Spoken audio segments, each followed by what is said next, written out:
Our clinic provides the Salina community with a comprehensive spectrum of services delivered with compassion and sensitivity. We strive to create a partnership with our patients that promotes health and well-being in all phases of life. We care about our patients, we care about providing quality health care services, and we care about our community. Chances are you know many of us because Maori Clinic physicians live in Salina. We are coaches for youth sports teams and leaders for Boy Scouts and 4-H. We offer time, talent, and financial support to a variety of community events and charities. Our children attend school with your children. Our families attend worship services with your families. And we are proud to call Salina home. We have a vested interest in the success of this community, and we remain committed to an independent practice model that promotes our proud heritage and philosophy to provide quality medical care centered on the relationship between each patient and the physician of their choice. You have a choice for your medical care. Choose a doctor dedicated to the pursuit of excellence in healthcare services. Choose Maori Clinic. When I heard the word cancer and that I was the person that had it, my first question to my doctor was, how long have I got? I was diagnosed with stage 1 prostate cancer. There were a lot of concerns that went through my mind, and I visited with my family. It's an emotional deal. I chose to get it out of my body. I wanted that cancer gone. And I asked the doctor, kind of put him on the spot, said, if I was your father, what would you recommend? He said, I'd recommend a radical with the Da Vinci method, the least invasive and the quickest recovery of any that we have available today. I had the surgery performed at Salina Regional Health Center. It's a very safe way to get this done. There were just 5 small incisions, and that was it. I was up and around a few hours after surgery, walking the halls. Within 3 weeks, I was back to doing pretty much whatever I needed to do. Considering everything that was done, it was relatively simple. The friendly staff at Salina Sports Medicine and Orthopedic Clinic, located at 523 South Santa Fe, are always welcoming new patients to serve in the areas of sports medicine, total joint care, and more. You can contact the office at 785-823-7213 or toll free at 1-866-406-4141.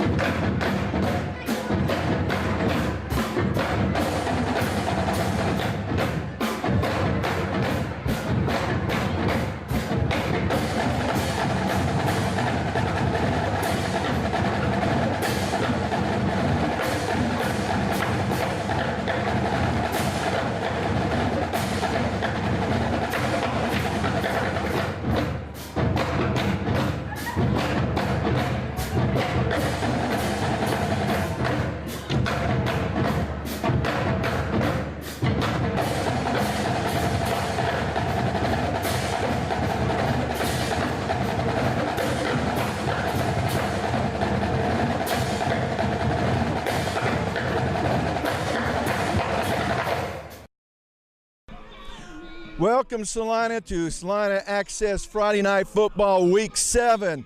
First game of district play, and we have the Salina Central Mustangs hosting crosstown rival Salina South Cougars. And they come in with opposite records. Center comes in with a 2-4 record, and South comes in with a 4-2. If you look at the record, you look at the yardage points put up on the board, the defenses, you would think this is going to be a blowout by South. And it very well might be that case. I don't expect that. I expect a typical South Central game where it could very well come down to the last 2 or 3 minutes of the game. But I've been wrong before. The one thing that really helps is Central got a win last week down at Andover Central. That was huge. And they won, I think it was about 31-6 or 31-7, something like that score. So there was a little comfort zone there. And they had good games from J.W. Maldiner and from Malik Veal. That helps. And then holding the opponent to 1 score, that gives your defense a little bump in confidence. It gives your offense a bump in confidence coming in. If they had lost that game last week, then yeah, I would have said this very well could be a blowout. But it's not hard to get pumped up for your crosstown rival. It's not really hard at all. Because you have to go the rest of the year in this town running into players from the other team. And now that we have all the social stuff like Facebook and everything, They could trade things back and forth, texting each other.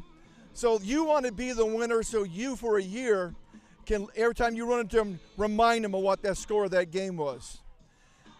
As you look and see now, most of the snow has melted off. We had probably about an inch. When we got here, it was pretty well covered. The players getting out and running on it has caused most of it to melt, as you can see. But it is still a slick, and it's still cold, as you can tell by the garb that I'm wearing. And there's people here dressed up like they're going to the Arctic, but that's okay. But the thing is, I don't really think you're going to see a lot of shake and bake type. You're going to see a lot of, maybe a lot of cuts where you got to cut back, someone's got to make a cut. I expect to see a lot of the old Michigan football, north and south, trying to man them. Now, South comes in with a decided size difference on both the offense and defensive line over Central. As I've been saying all year long, this is a smaller Central team than usual. And Coach Sellers, every time I've talked to him this year, has talked about he wants his team to be physical. Well, that tells me one thing, and I confirmed in talking with them before the game. They want to get physical. They want to dominate the front seven of Central. I mean, they want to dominate. They want to blow them off. And if they don't have to run anything to the outside, they don't have to throw, that's fine. They want to run this ball down Central's throat. But if Central brings a safety up into the box and give them an 8-man look, don't be surprised if they start throwing the ball out wide to Zach Nakbar or to Mr. Rotz over on the other side. They want to use their tight ends, and they want to use Marcotte, the other wide receiver. They want to use their speed. They want to get Justin and Stonebreaker and Mike Jones, the quarterback and tailback, into space.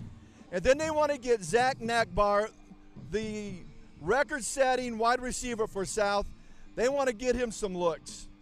Now, I don't expect a lot of fancy stuff tonight, but as I was talking to both coaches, they were telling me that they didn't think the field was as wet as it could be, because it did rain, but it would turn to snow. If you were around Salina today, you know it didn't really start accumulating after about an hour, maybe hour and a half of snow before it started to accumulate. So the water has drained very well off this. As I was out walking on it, it's not real super slick, but I'm not running trying to stop real quick and cut back. That's going to be the test, how the kids are going to be able to react to that kind of surface. But then again, I think it's really going to come down to one thing. Who dominates the line of scrimmage, offensively and defensively? Right now, I say the ball's in South's court. Central really has not completely dominated the line of scrimmage, and it's because of their size. They have moved the ball, but they haven't moved consistently. So I think it's going to be a great game. It could be a blowout, but folks, don't be surprised if it comes down to whoever has the ball last. And I will see you at the start of the game.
Salina South is a visiting team. The league logo is a head. The center is a tail. What is your call? Tails is the call. It is a tail. Salina South, you won the toss. Okay, which way you want to kick? Kick down that way? So switch sides. Switch sides. You want to kick to the clock, right? Salina South has won the toss, elected to receive. Shake hands, gentlemen. Have a good game.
To return for Salina South is Zach Knockbar and Mike Jones.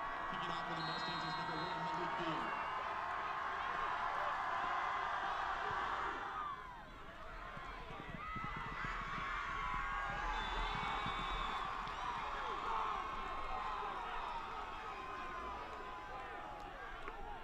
Returning the kick for South is number 14, Andrew Haynes.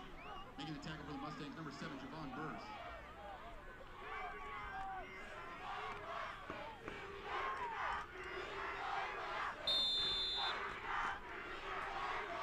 Begins the driving first quarter on their 34-yard line.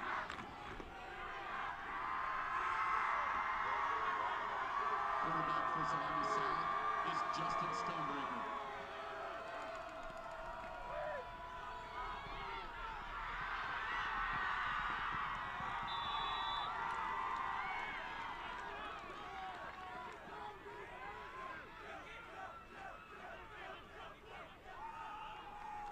Carrying the ball for South is number 2, Eric McCullough.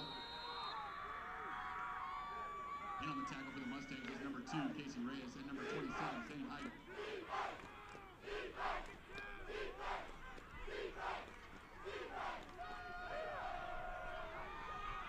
There to Ryan Fox, and Ryan is back after missing last week's game due to a concussion. He's the only player back for South. They were hoping to get 2 more players back, but they decided for Mr. Hoover to give them 1 more week to recover from their little injuries. And Ryan's carry takes it up to about the 43-yard line, which makes it 3rd down and 1 from there. Again, I just think it's whatever teams dominate, especially on this wet surface. And that's going to be Ryan, and he's going to carry the ball up to the 45, and that's going to be enough for a 1st down. This is what I'm going to expect to see. I'm just going to see a lot of north to south type handoffs, maybe on the passing play, nothing really fancy. Like I said in the pregame show, it's a wet track, and that's kind of a parlay on my track background, but it has drained very well. It's not real mushy. There's a delayed handoff to Mike Jones. He's going to get back up the line of scrimmage for no gain. I don't know who got blown back One of the linemen got blown back by a Central defender to disrupt that play. You got 2nd down and 10 from there. Central has all their players healthy. And they're going to need it tonight. We have an equipment issue here with a Central player. And umpire called officials timeout. Now they start the play clock and game clock. And you see the lime green shoes on Justin Stonebreaker.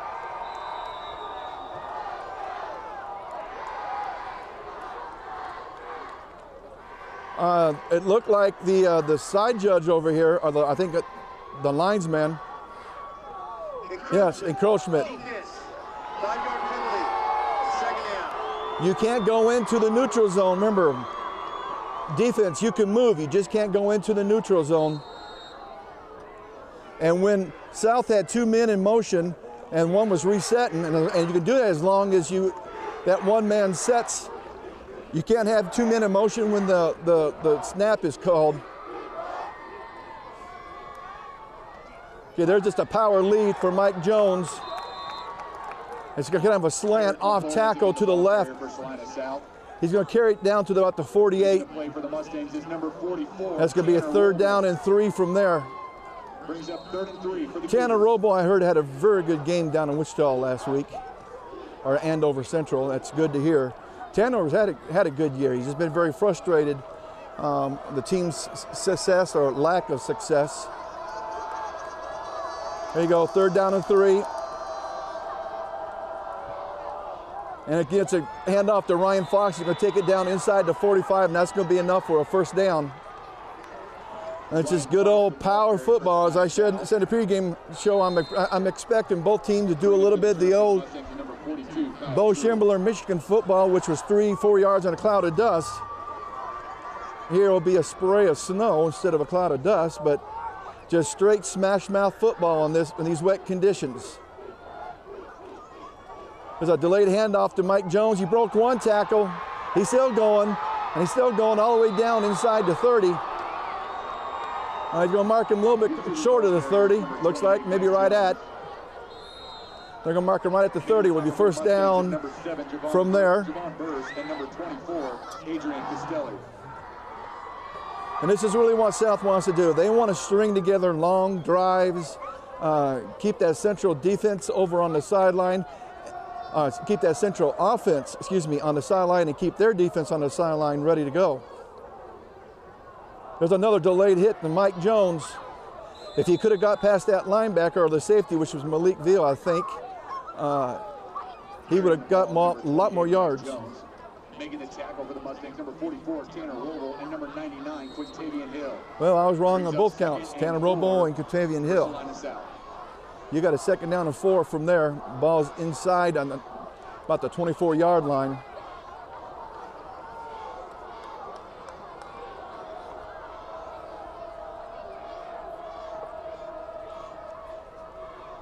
Another quick hitter. Ryan Fox is going to take it down to close to the 10-yard line. Looks like they'll mark him down about the 11. And if Ryan could keep doing this, this is going to be a major problem for Central. They know they have to focus on Justin Stonebreaker, the quarterback, Mike Jones, the tailback, Zach Nakbar, the wide receiver. But they also got Mr. Rhodes at the tight end. So there's a lot of weapons South puts out there. Nice cut by Mike. Another cut, another cut. He's going to be marked down short of the goal. Looks like it's about between the 2 and the 1 yard line. Well, I saw him plant and make some moves there. So it either he's wearing some long cleats or that it's not as wet as we thought it was.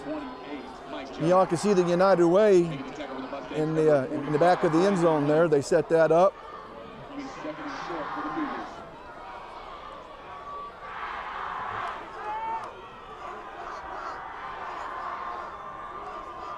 A double lead with Mike Jones. Touchdown, touchdown. And I think I'm blocking the view of the gentleman behind me. Am I blocking your view? Well, I'm going to try to find something to sit on that I don't get wet.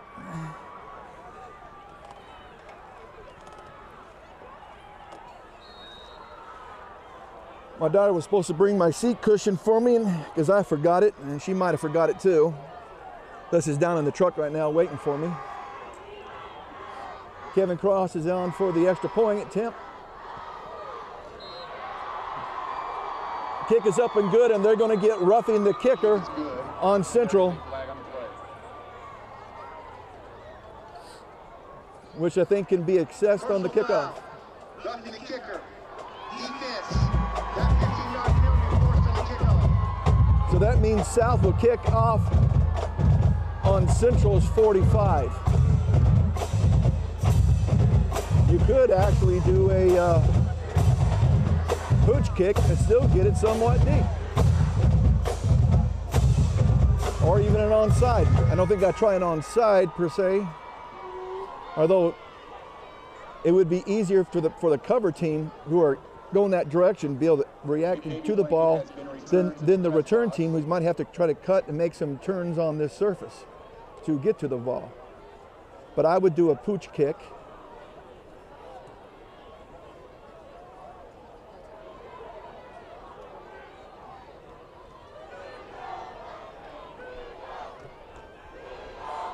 Well, it is a chilly night tonight. I remember as a kid, loved playing this kind of weather. But if you're not playing and you're standing on the sideline, it's not any fun. And if you're up in the stands, it's not any fun.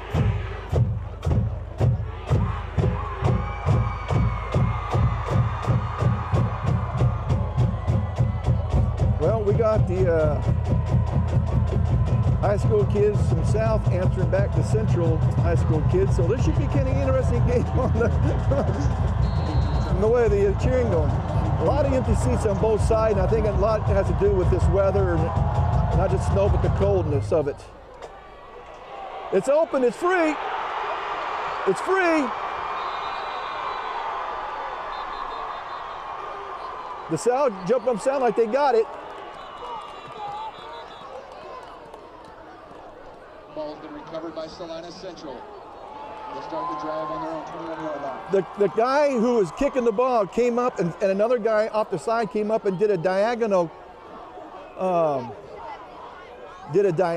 kick, catching Central offside, and off guard, and you can see that it worked because there was a slow reaction. South almost got it. Matter of fact, the South side thought they did have it. There's just a quarterback keeper by J.W. Maldiner around the right side. He's not going to get much. The ball for the Mustangs. As I was telling you, they've got some players for South. They're wearing lime green, neon green socks and shoes. And if you look over in the South side, you see a lot of this lime, neon green type color. All right, they're going into pass play. And it's going to be overthrown to Cayman Casso. Number 81, Cayman Casso.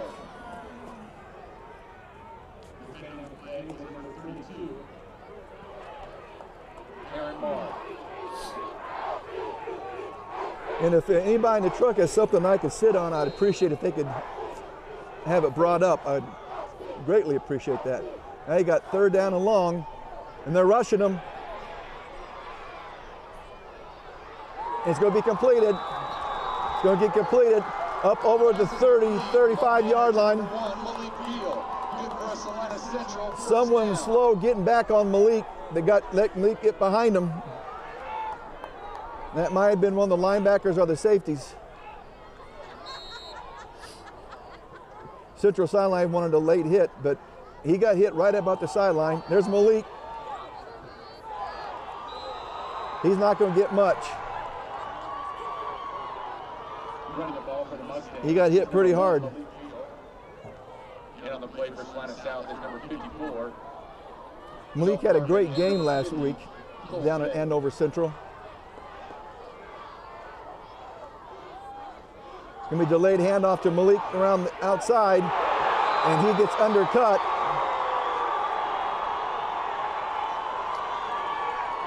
I think by Mr. Calvert. Number 1, Malik Beals, tackled for a short loss. Making the tackle for Cougars is number 22, Cade Calvert. That's what I thought, Cade Calvert.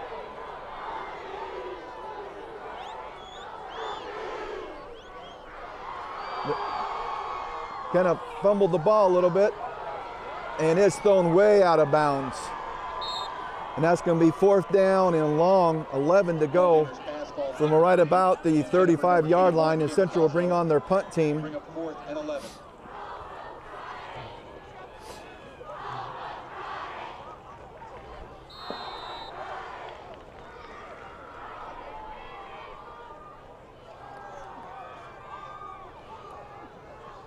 The South kids were going to come all blacked out, be in shorts and t-shirts, and have their bodies painted black and neon color. My daughter Laura was going to do that. I'm glad we talked her out of it. Good kick. Well, it went out of bounds. I thought it was going a little bit straighter than what it was. And it's going to be marked out at, let me see where he's sitting at, right about the, looks like the 40-yard line. Salina South will take over at the 40-yard line.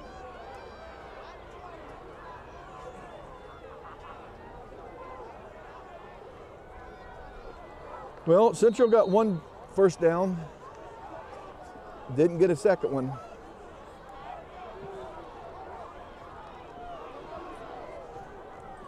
And the thing about this football is going to come off this wet turf, and as a quarterback, sometimes it's going to be hard to get a good grip on it to complete an accurate pass.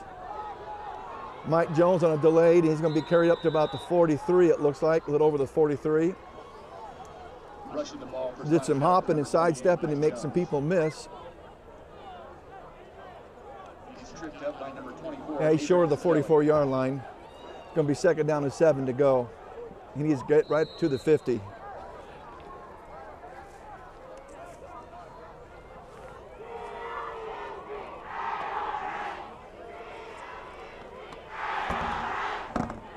It's a keeper. Justice Stonebreaker around the side.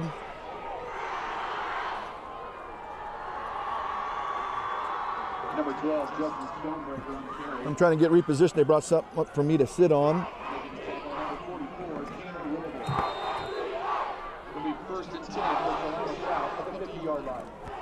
So that I can have my clipboard and have it handy.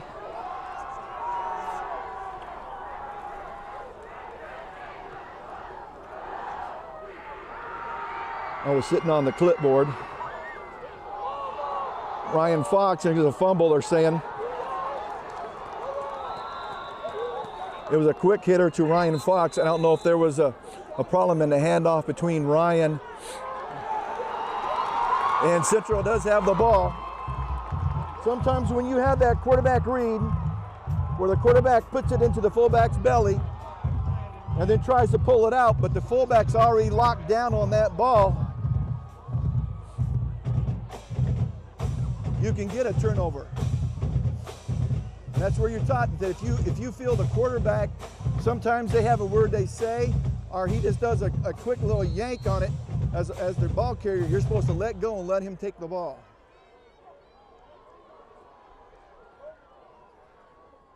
All right, first turnover. Oh, a missed tackle. They're throwing the ball.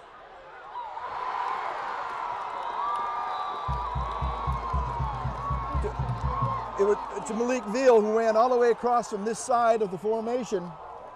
A trick play. They ran a reverse pass. If he had been tackled by the South man that was in the backfield, you would have had a huge loss. Instead, Central gets the ball down inside the 25 to about just inside the 24-yard line of Salina South. He's looking to throw the ball. Oh, and through came McCausell's hands. Personal foul, roughing the passer. Defense. Personal foul, roughing the passer. Automatic. First down. That's not going to make Coach Sellers happy. Correction. Half the distance to goal. First down. I'm trying to match up the Central offense to the South defense. So when they have it, I can flip back and forth between the two.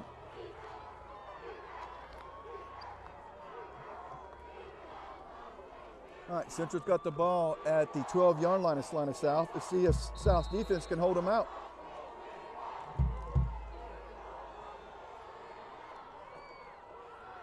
A little bit of a high snap. Give it to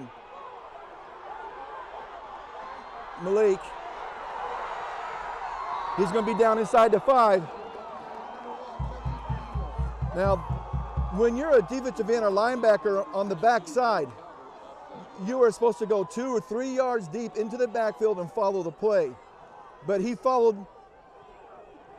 and stayed on his side of the line of scrimmage, and that allowed that cutback by Malik. It's fundamentals. You have to maintain your assignment. So now they have first down and goal at the 2-yard line. The ball went out of bounds to the 2-yard line. It's half a yard short. Second down. Oh, they're going to say second down and a yard to go.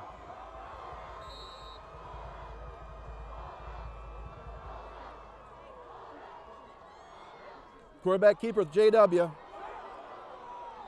And I don't think he's going to get it. I think he's still going to be short. He's still going to be short. Ball gainers about here again for Salina Central. Taken by number 54, Dalton Harmon. Third and short for touchdown.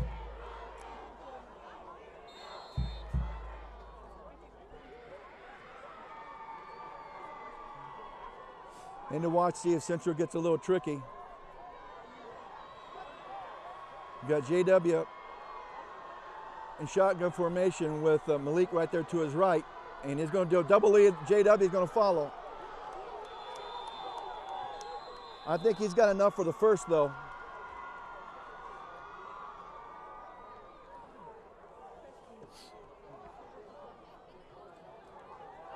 Quarterback J.W. Mulder picks up a Salina Central first down. So it's first down and goal to go from the 1.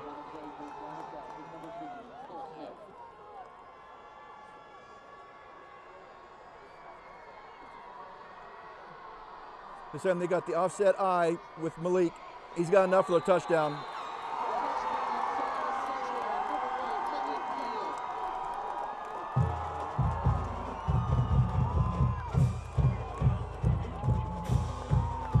Well, nice long pass, trick pass play, and then a 15-yard penalty. Sure hurt South's offense on that drive for Central.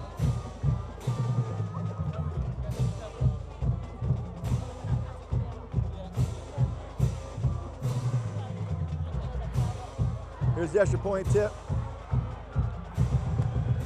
And he's not going to make it. He's not going to make it. The ball was snapped high, and he had to stand up to get it. And by the time he got looked up, South people were already borne down on him, so he just kind of rolled out to the right and tried to make it on his own. So with 1:59 left to go in the first quarter, he got a score. Salina South 7, Salina Central 6. I guess my daughter didn't bring back by my seat pad. Well, I doesn't surprise you she doesn't bring it. Aaron, our full-time staff guy who comes and helps us on Friday night, brought me up something to sit on so I could get my clipboard up from underneath me. And since the South kids are going to be standing the whole game, I know she didn't bring anything to sit on. I'm not going to be sitting. And plus she asked, can I come over and warm myself up in the truck at halftime? I said, yeah. All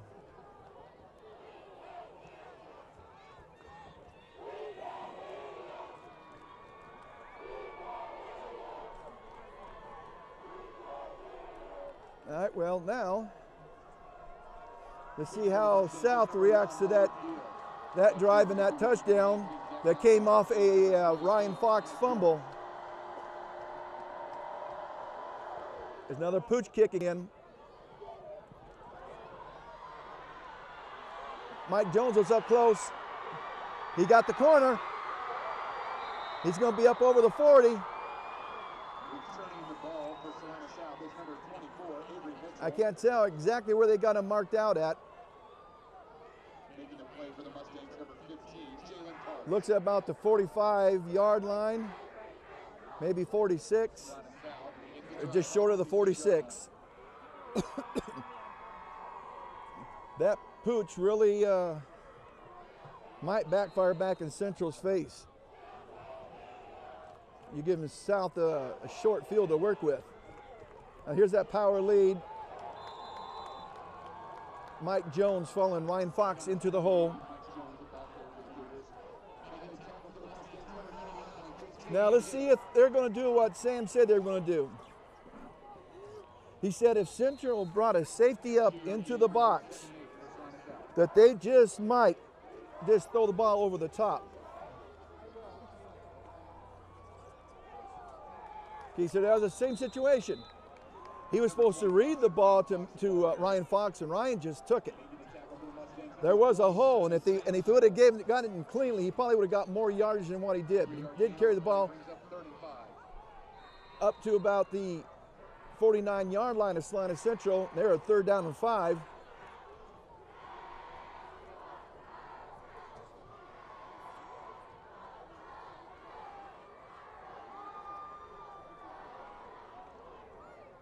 You got the pro eye set, and it's a quick pitch to Mike Jones.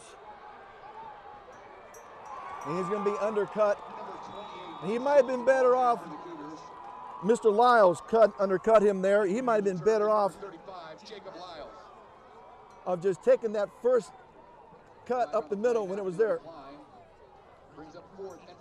There was a flag on South that was declined. And they're going to have 4th down, 5, and now they're bringing on the punt team. Smart move. Pin him deep.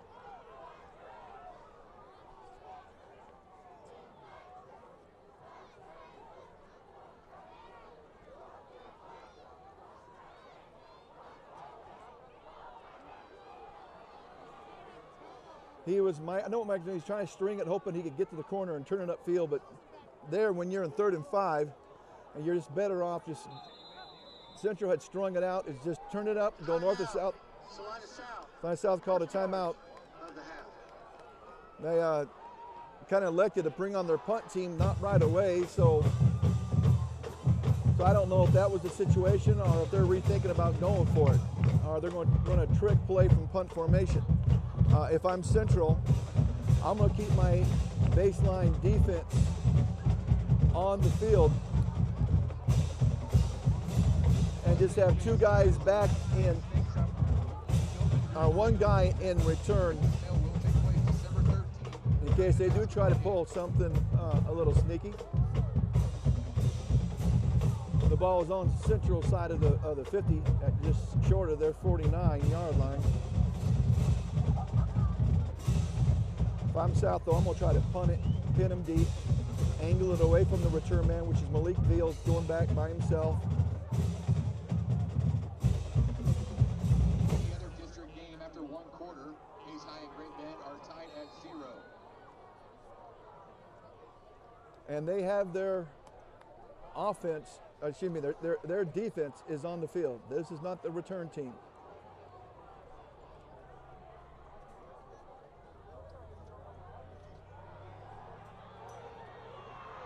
And it's a pass. He's still on his feet. It's going to be all the way down to about the 10-yard line now. South pulls their trick play, and that's going to be good all the way down to about the 10-yard line. Foster's pass is complete to number 22, Cade Calvert. And Jacob Foster, son of a good friend of mine, Alan Foster, played softball with him for years, is the punter who threw the pass play. I got to switch out papers now. End of the first quarter. All right, within the first quarter, you got to score Salina South 7, Salina Central 6. With South knocking on the door at the 10-yard line. Now we're going to come down to our side of the field. As I was talking about a little bit earlier at the start of the game, I was born here in Kansas, but we lived away from Kansas for some years. My dad was a mechanical engineer, and we would move to where he was building whatever they were building. But we moved back in '74 to stay, and this is the earliest snowfall I can remember. I can remember snowing before this, but not accumulating anything, and we had actually had an accumulation of about, maybe half an inch to an inch. Of course, we need the moisture, but this time of the year, usually you're getting rain. I couldn't believe it. I called my wife, said, "You need to go up." She works at Salina Surgical. I said, "You need to go take a look out the front window. It's snowing," and she couldn't believe it. And then it came down pretty heavy. At least it did there in the south part of town where I live.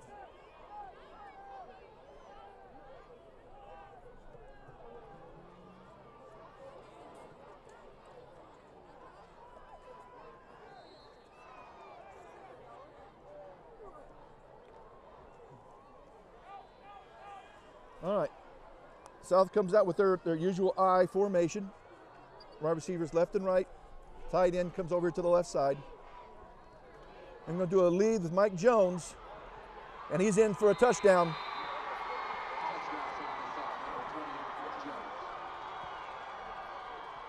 He got hit about the 3 and just kind of spun him sideways, and he was able to go in.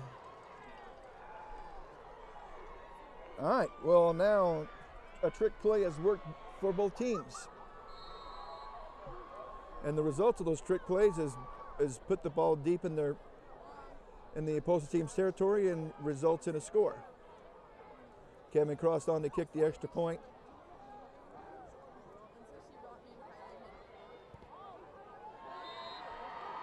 No good. He hooked it to the left. Extra point is no good.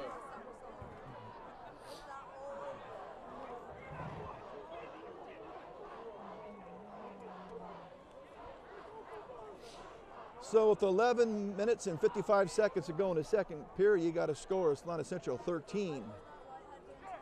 Excuse me, Salina South 13, Salina Central 6. And let's see what Central can do if they can answer back.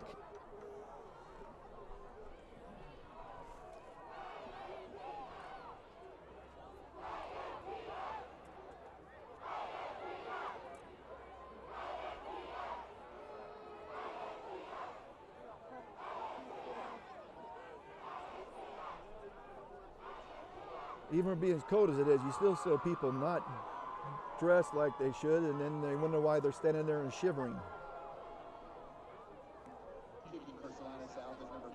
Staying warm should be a thing of comfort, not style.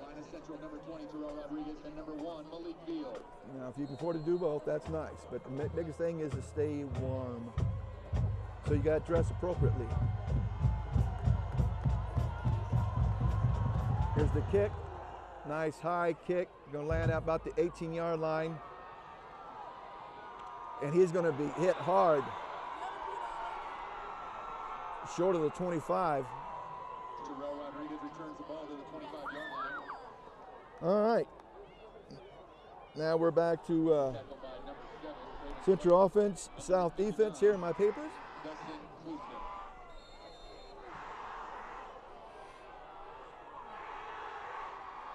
This is one of those games where you wish you could watch it from home on TV by the fireplace, if you had a fireplace.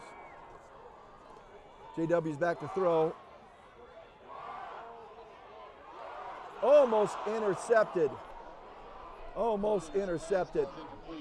It was thrown high over Malik Veal's head, and the safety actually had a better shot at it than he did. And I think he was expecting Malik to get a hand on it. Maybe Malik did get a hand, and that's the reason why it hit off his shoulder pads.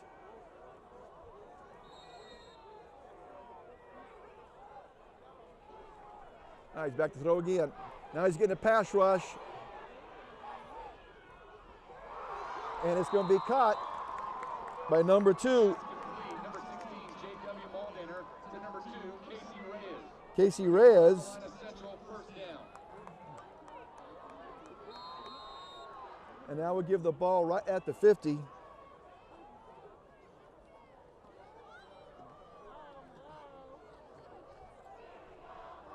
And it's a quarterback keeper rolling around to the left. He broke the first bunch of tacklers, and I think he's going to have enough for a first down inside the 40. And Truck, my cameraman's trying to talk to you. No one's answering her. See if they can.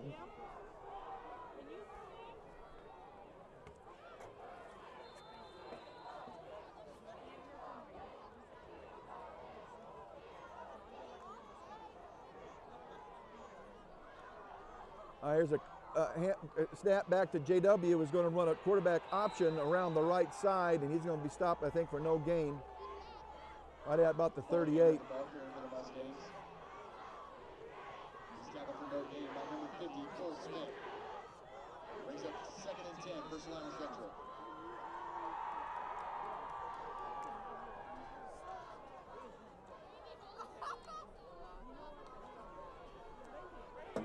There's a handoff to Malik Veal around the left. He took it off tackle. He's going to get a couple yards, maybe 2. It's going to be 3rd down and 8 from there. Making the play for the Cougars, number 87, Ben Gentry. He's back to throwing the ball again. And overthrown to Casey Reyes out here in the flat. Intended for number 2, Casey Reyes. There was good coverage on him. Now you got 4th down and 8 from there. 4th and 7 for Salina Central.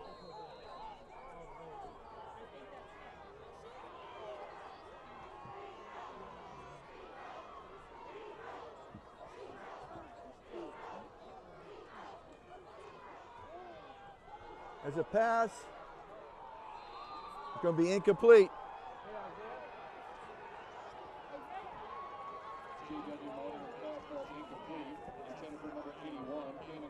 And Isaiah, bring up my hooded sweatshirt, please, after you follow her down. Our camera lady up here got a little dizzy, and we think she's just a little dehydrated, so we're going to replace her, get her down into the truck, get some water in her, and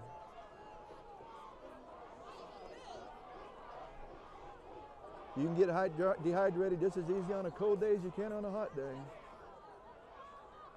All right, South forces the ball to turn over on downs. Again, there was a little bit of a confusion on the handoff between Ryan Fox and Justin Stonebreaker, the quarterback. I think Justin was trying to pull it back out and Ryan kept it. This is where they're going to have to work on their communication. And he's going to be tackled for a 1-yard loss. He was looking to throw it. He's keeping it. And he's going to carry the ball up short of the 40. Number 12, Justin Stonebreaker scrambles. He's tackled by number 99, Quintavian Hill. He's going to carry the ball up to about the 39-yard line for a 5-yard pickup, which makes it 3rd and 7 for Salina South. 3rd and 7. Now they're going to give him a 4-yard carry on that. I think he was looking to throw a roll out here to the left, and there was penetration, so he had to cut it up in the middle. He's looking to throw again, and he's looking for a quick slant to Zach Nakbar, and it was not there. Now you got 4th and 7. The punt team's going to come out.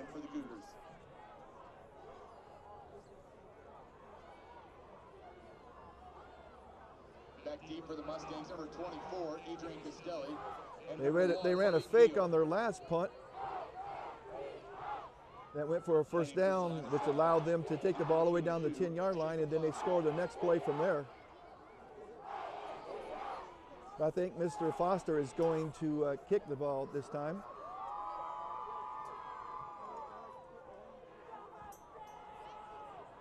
It's going to be a bounce around, a bounce out, looks like. There's going to be a foul, I think a penalty on the South kid at the 39-yard line. For extracurricular after the whistle.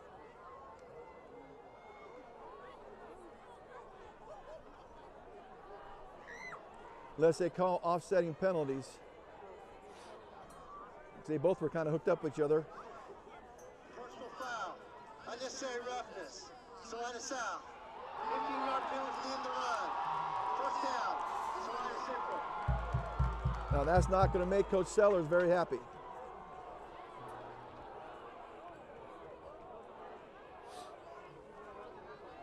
Not at all.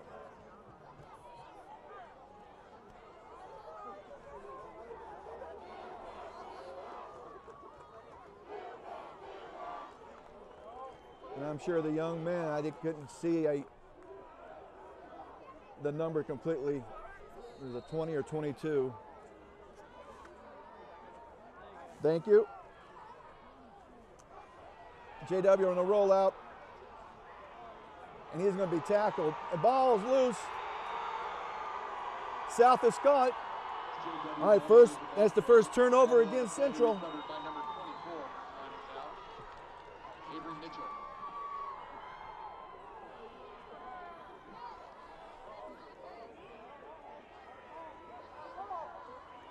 Now I'm going to try to do this. Get my hooded sweatshirt on underneath my windbreaker here without getting anything wet.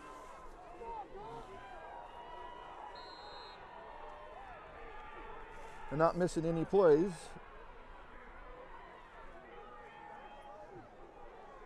I'm up here at the top and I got this breeze going on me and I want to get this hood on cover up the back of my neck.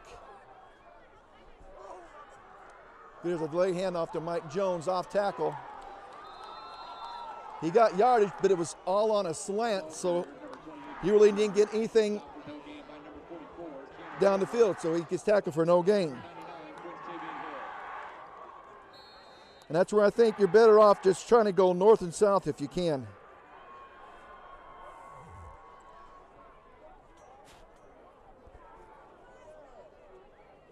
There, back of my neck is now covered up. I don't need to get a cold and get sick.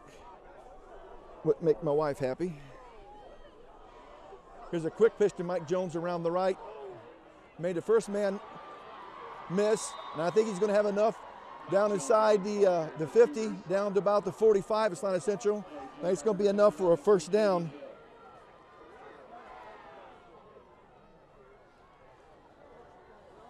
Mike's not a real big kid, but he runs hard. And he runs hard after contact, too. It is a new set of downs. Mike is only 5'10", 171 pounds. And I found out last week his dad was a star running back for the Manhattan High School.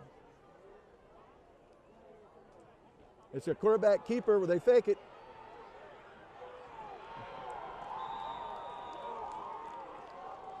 And that tackle was made by number 4. Vance Johnson makes the tackle. is going to pick up 2 yards down to the 43, 2nd and 8 from there. He had a man blocking, but Central had that very well covered. Now, this defense can give South trouble in that, yeah, they're not a big defense, but they're a fast defense. And they run well to the ball. They move the tight end. And it's a delay back to Mike Jones. And he's going to have enough for a first down inside the 35. It's a delay where they bring this, they bring in the guard, the tackle from the left side of the formation around to the right. And he follows the fullback up in there and the pulling lineman. And that play has worked for him several times tonight.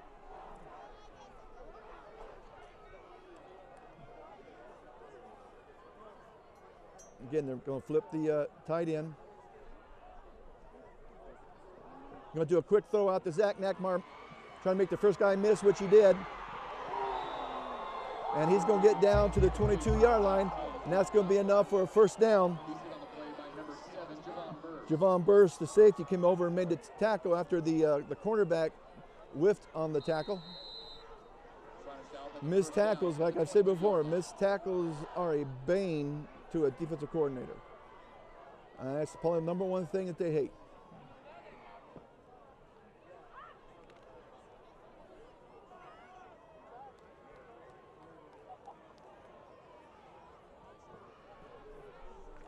Quick pitch, didn't bring the tight end this time. And they ran to the weak side formation. And he's actually going to lose a little bit on the play. Looks like he's going to use a lot of yard on the play. Instead of running to the strong side, the tight end was on the left side of the formation. The two prior plays, they had started the tight end on the left side and moved them to the right side and then ran that direction, giving you that extra blocker over there.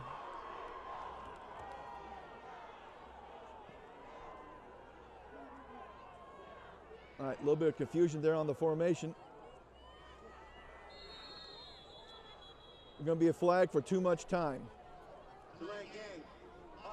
And South coaches should have been kept an eye on that and called timeout.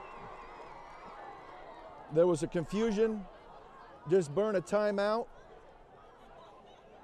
You got all three. Save yourself 5 yards.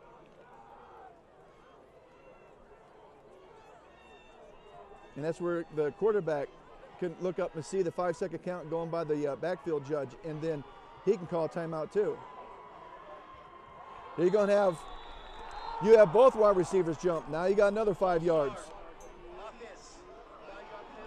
The wide receiver on the far side, which is Zach Nakbar, the senior, who had one of those last week, and he should know better. You expect more out of your senior leadership.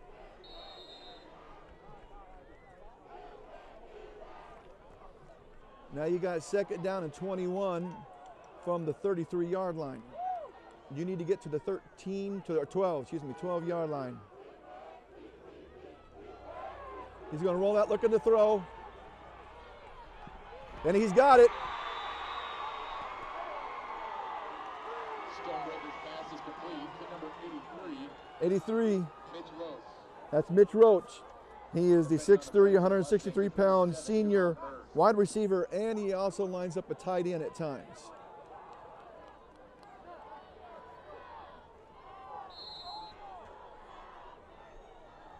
Coach Sellers was really raving on Mr. Roach and the Jacob Marcotte, the backup sophomore wide receiver, who you don't really hear a whole lot because of the kind of year Zach Nakbar is having.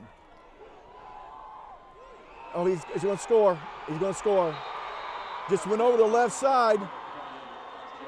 Went over the left side and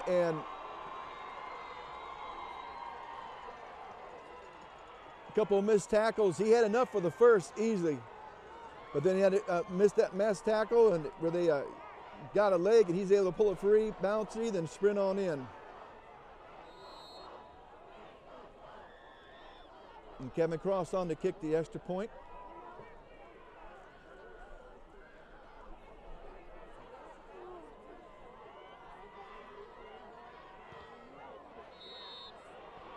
Kick is up and good.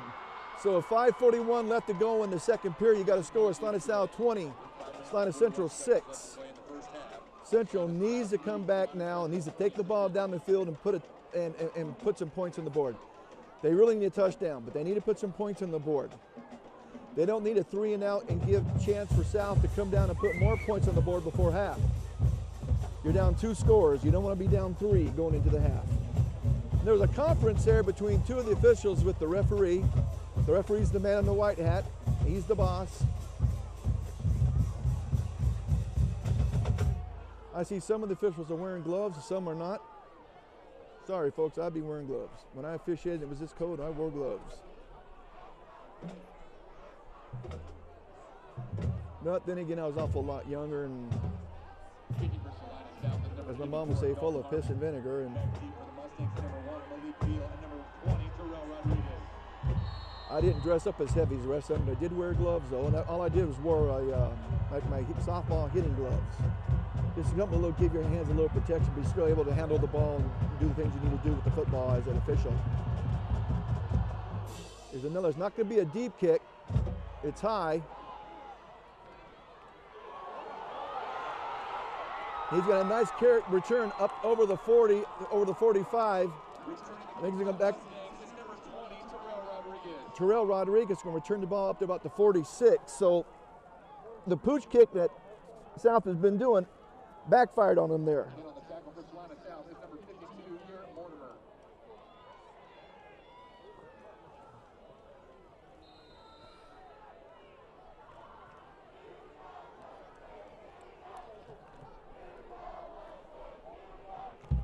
Okay.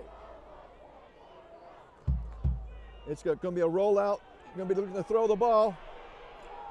And he broke a couple tackles. And he's going to be undercut about the 25-yard line. Linebackers, they lost containment on the quarterback. And he had a couple missed tackles. And I tell you, I can't say it enough time, missed tackles can really, really hurt you. And he gets a long carry all the way down to the 25-yard line. I'm going to hand off a quick handoff to Malik. He's going to carry it down inside the 20. Going to be short of a first down by a couple yards, it looks like.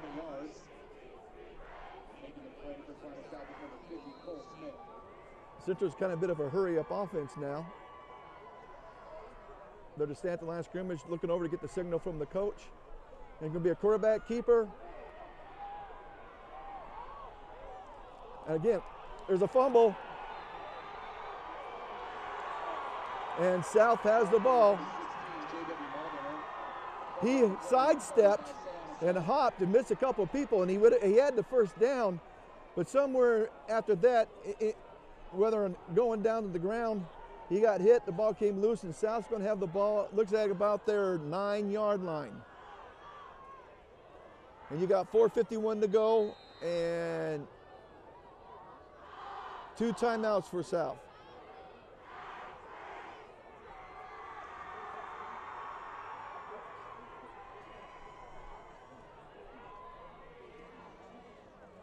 They come out with the I and the two wide receivers split left.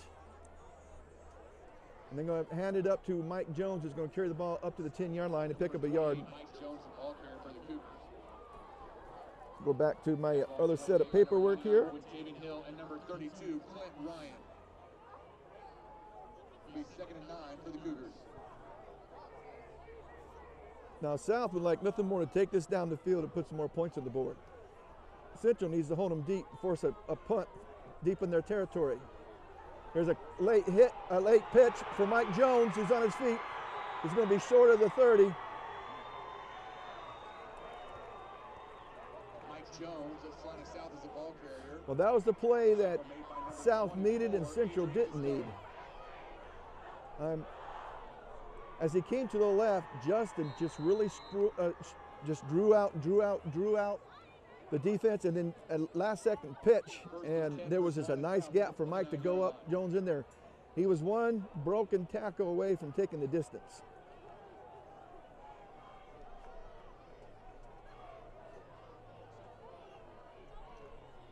Here's that. They bring 2 linemen around.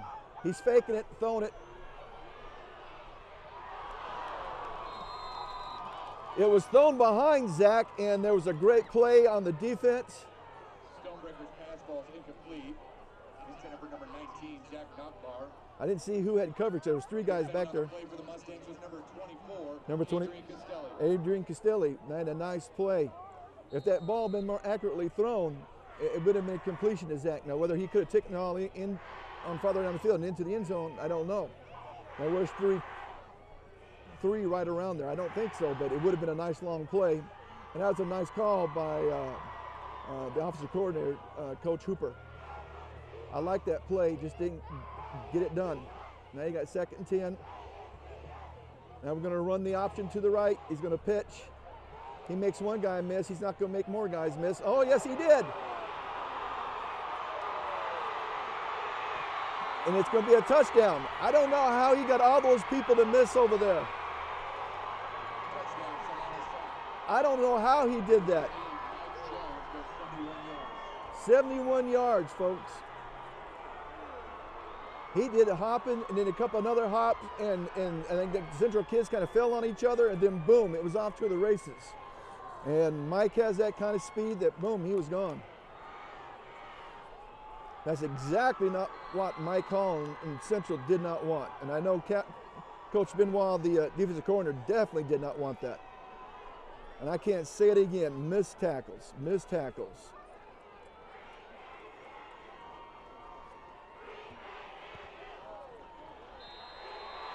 Kick is up and good. So with 3:31 left to go in the second period, you got to score Salina South 27, Salina Central 6. And I'm reading the body language of Coach Benoit, and he had his arms out asking how. How did that happen?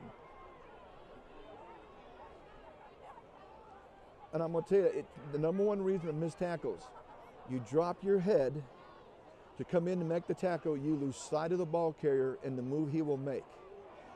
And so you're coming in with the crown of your helmet instead of coming in with the face mask of your helmet and coming up. Some of you older folks might remember, I think his first name was Dwight Lilly. He played defensive tackle for the Dallas Cowboys. I believe he's in the Hall of Fame. Back when Staubach was there and Landry was the coach. And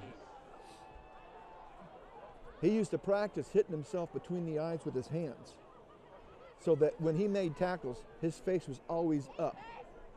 And if you watch, he never really missed too many tackles. And you look at today, the pros, number one reason for a missed tackle is guys dropping the helmet and coming with the crown of the helmet instead of the face mask. Another kind of, not real deep kick, got about the 19. And he's going to be tackled right at about the 25.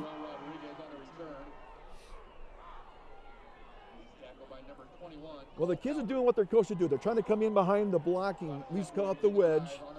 It's not really wedge, but they still call it the blocking wedge. And instead of just trying to go around and do something different, you're always taught to get in behind that blocking wedge and wait till a seam opens up. So far, there really hasn't been a whole lot of seams. He had one decent one on the kickoff prior, I believe.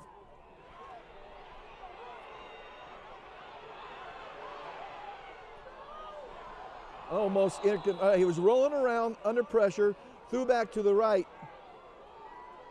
And the linebacker, let me see. Well, I'm not even showing number 52 on my 2 deep. He might be a third string who's in work. All right, here's a quick pitch. He gets undercut. I'm not even showing a 52, but that was a badly underthrown pass by JW, and if it had been a little better pass, it would have been intercepted, and he probably could have ran it in for a touchdown. I understand you're trying to make a play, but you don't want to make a play for the defense.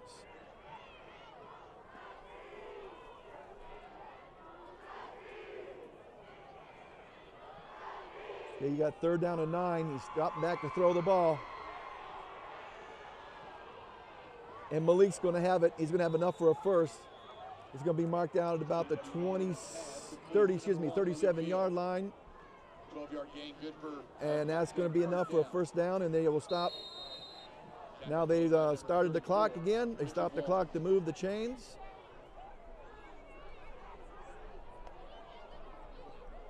Okay, there we go. He's being rushed. And he's going to be forced out for a loss.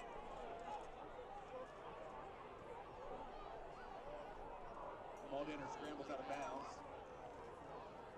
Forced out of bounds by number 50, Cole Smith. That's Cole Smith, defensive lineman, and Dalton Harmon, the linebacker.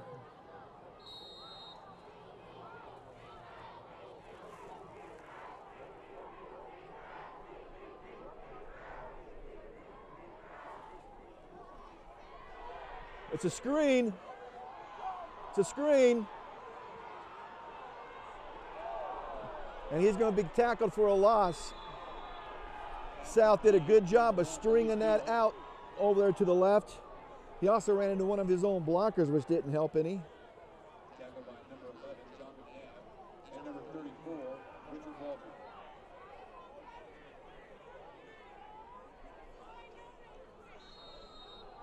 So now you got a 3rd down and 16 from your 31.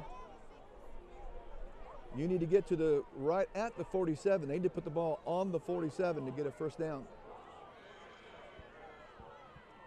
He's looking to throw.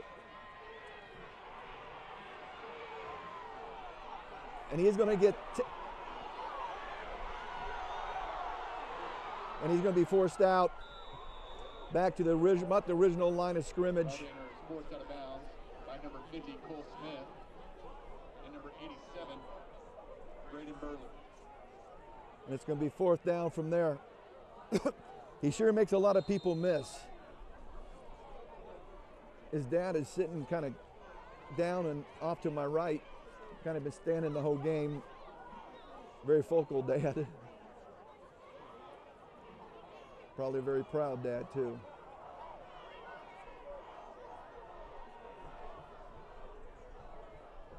It's like South is setting up for the return, which they are. Zach Nackmar, if he could have got around that wrong guy, if he could have got around that one man, he had a return set up if he'd come back to the right. Well, they have their ball at their own, looks like their own 33. You got a minute 51 on the clock. Still got 2 timeouts, so the clock stops on first downs. So South really does have time to go put more points on the board, and this is definitely not what Central would want to happen.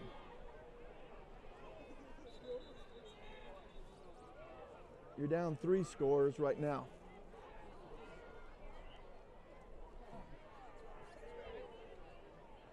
Now the linesman on this side of the field ran over. Please reset the game clock to 1 minute and 51 seconds. They had started the clock. Need to go to 151. They had drawn it down to 149. They had started the clock when the referee started the play clock. And that's a whole different deal. That's just a hand down. You don't do a full circle. Here's a read to Mike Jones, I believe. And that's going to be enough for a first down. Oh, Eric McCullough's in there right now. This kid is just about as fast as Mike is, and elusive. And he's going to throw it out to the wide receiver out here, Mr. Roots, and he's going to have it down to about the 43-yard line of Salina Central. That's enough for a first down. Plus, he goes out of bounds, so the clock will stop until the ball is snapped.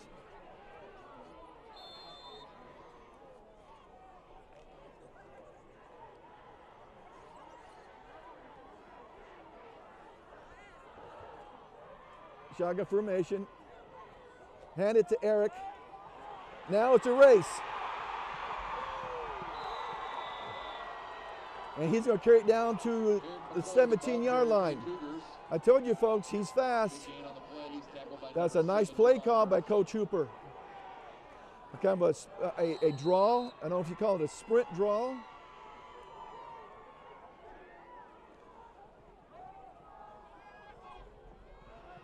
Is a pass to one of the wideouts. Pass ball is incomplete.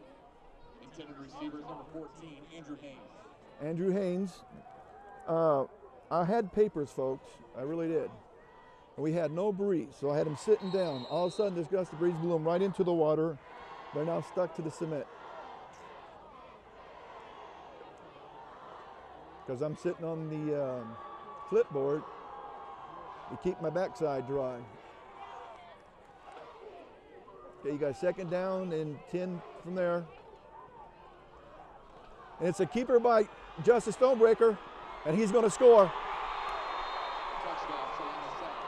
The 17-yard scamper by, he faked it to Eric McCullough going to the right, and he came back to the left, made a couple people miss, and then just sprinted in.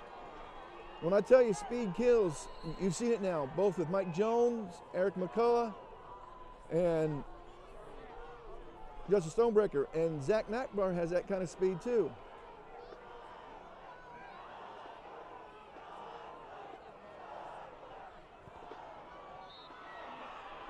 Kick is up and good with a minute 15 to go in the second period. You got to score. Salina South 34, Central 6, and this is starting to get ugly. If I remember right, we ended.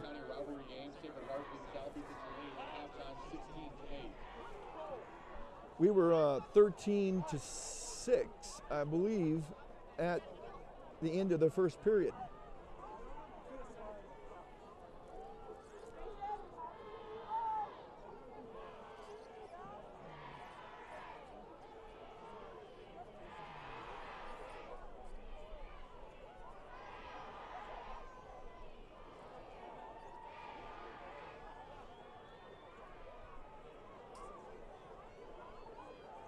Now Central has all three of their timeouts.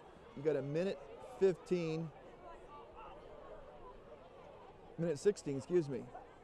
And if you don't have a big long run back, you want to take any time off and it's a short kick, you can do a fair catch, and that way then no time comes off the clock.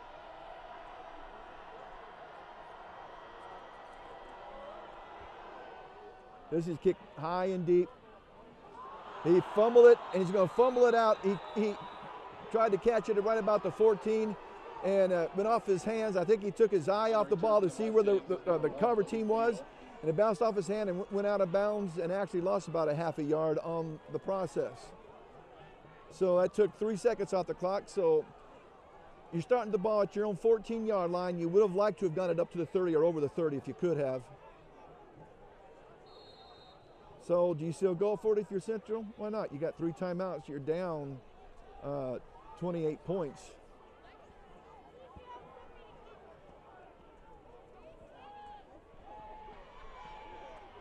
And they're rushing them.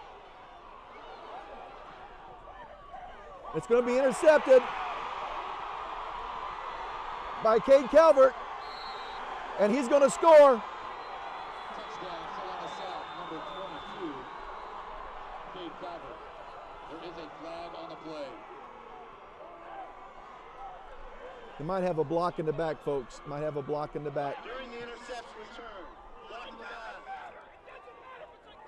Defense, 10-yard penalty on the foul. First down, Salina South. South will have the ball.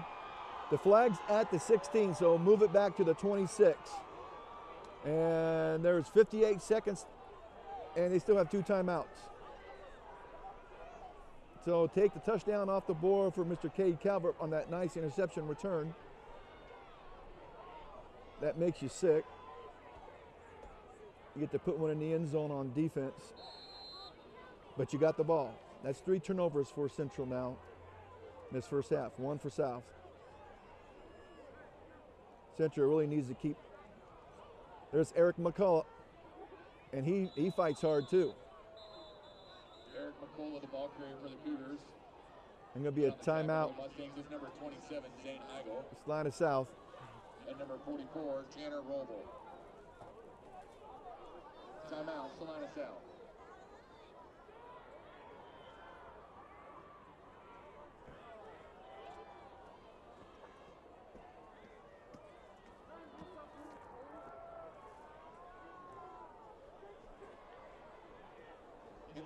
Well, folks, this is not what I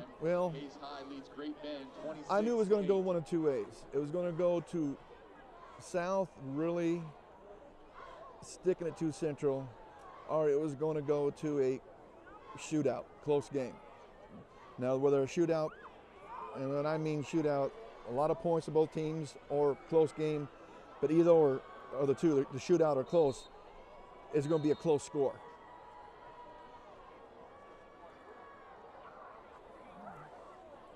This has been, though, a first half domination really by South.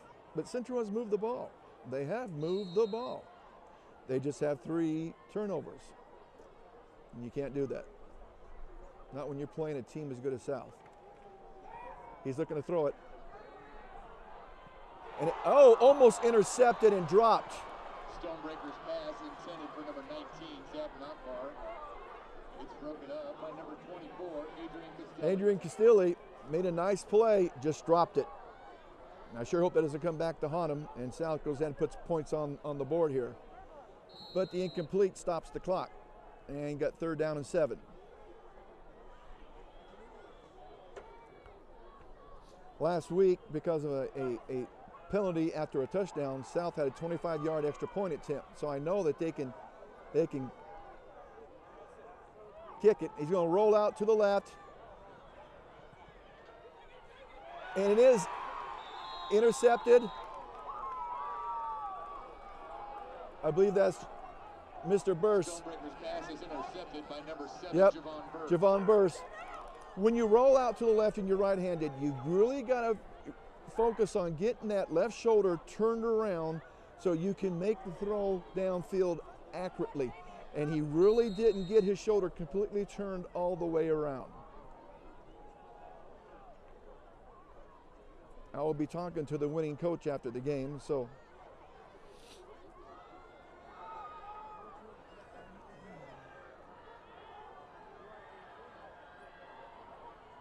I'll talk, if the score continues, I'll talk to Sam about that. Oh, he broke free. Too many missed tackles, way too many missed tackles back there. They should have had him for a sack twice. Stripped up by number 32, Aaron Moore. 30 seconds on the clock. Central still has 3 timeouts. Why they didn't use one there, I don't know. Throwing deep. And he got it. And Casey Reyes, that's going to go all the way down to the 23-yard line. The defender let his man get behind him. Maybe he was caught looking in the backfield.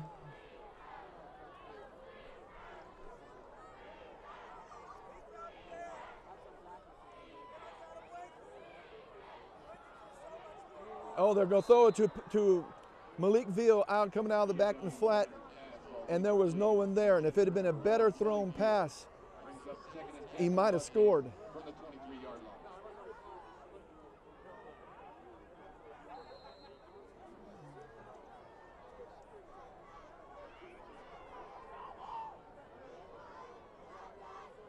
All right, he's dropping back to throw. You can see it's wet. He's going to throw it deep into a touchdown. Malik Veal out-jumped everybody and came down with the pass. They allowed him too much time to throw. They didn't have a good pass rush. They were concerned about missing a tackle, him running downfield. They did not aggressively go after him, and you just can't do that. Just can't do that. So what Central needed to do with 4 seconds on the clock, they did. They put a score up.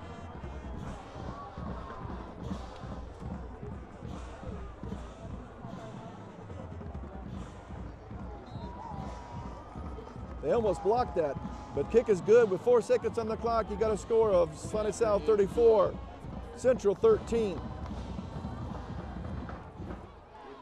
And that's not going to make the South coaches very happy. They're going to be talking about that.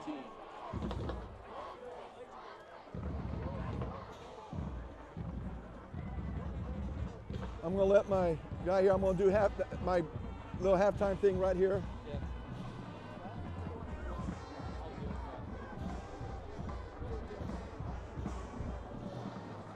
Well, folks, that's exactly what Central needed and what South didn't need.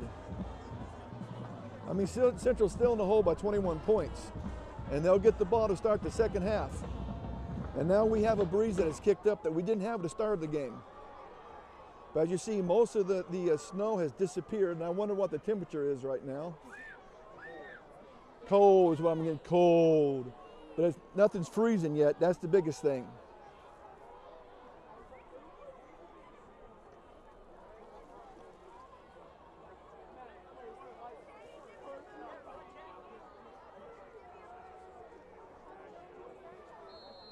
Feet is a little bit chilly. Going to squib it. And that's a smart thing. Just get the ball, control it. You have the ball at the 36, 4 seconds. I expect South just to take a knee. Or who knows, throw one deep. Zach Nockbar does have 16 touchdowns on the year in 6 games.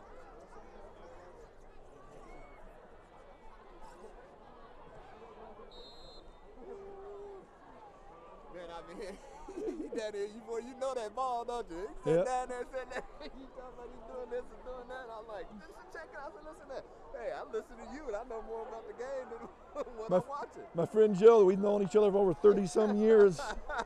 And you guys know Joe. He works at Dillon's on Planet, and everybody knows Joe. Hey, man, hey. Everybody got to come grocery stuff. Oh, Justice Solbreaker just took it around the right side, and the keeper, he's going to get a couple yards, and that will be the half with a score of Salina South 34, Central 13. Welcome to Mount Airy Clinic halftime show, and what a game so far in the first half. You got a score of Salina South 34, Central 13, and Central scored with 4 seconds left to go in the second quarter, or we would be looking at a 34-6 game.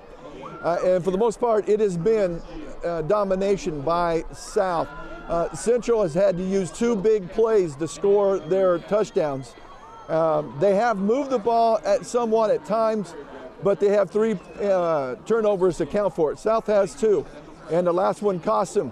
They could have put another score on the board, and down here on this end, they throw an interception into the end zone. Central's able to take the ball down a short and score with 4 seconds left on a long pass play that was thrown up to a jump ball, and Malik Veal went out and out-jumped everybody. So a lot of mistakes, penalty-wise, turnovers by both teams. It's a wet field. Now we got a wind coming up. Flags are starting to move. I hope that doesn't get into a wind chill or the field freezes. Hope not, because if the field freezes, we freeze. And that's not what we want. And I'll see you at the start of the second half.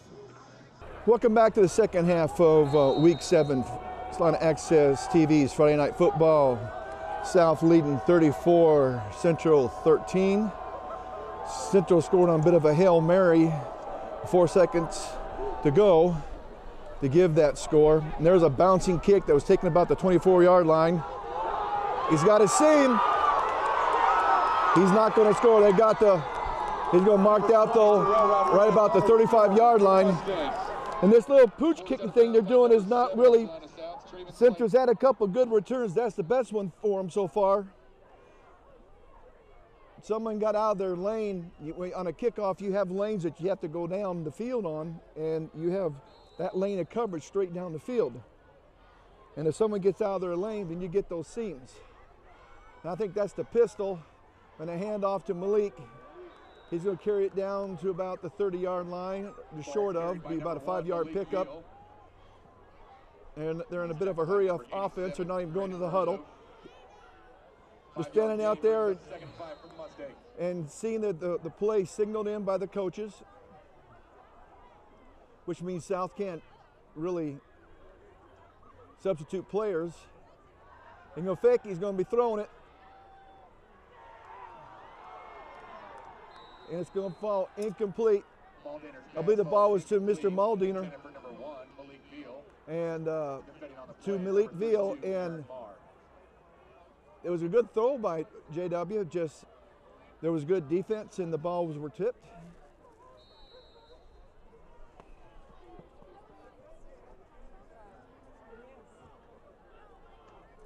Now that might be the pistol. I gotta learn these different formations they come up with. Some shotgun, some wildcat, some pistol. He's gonna go deep. They're gonna say no, incomplete, incomplete. Say incomplete. He juggled the ball. He juggled the ball, which has got the Central crowd upset. And it's like the Central sidelines upset too. But the ball was to Malik, and the official was there, said he juggled the ball. And when he was juggling the ball, his body touched the out-of-bounds marker. And as soon as he did that, that's an incomplete pass. He got 4th down and 5 to go from the 30.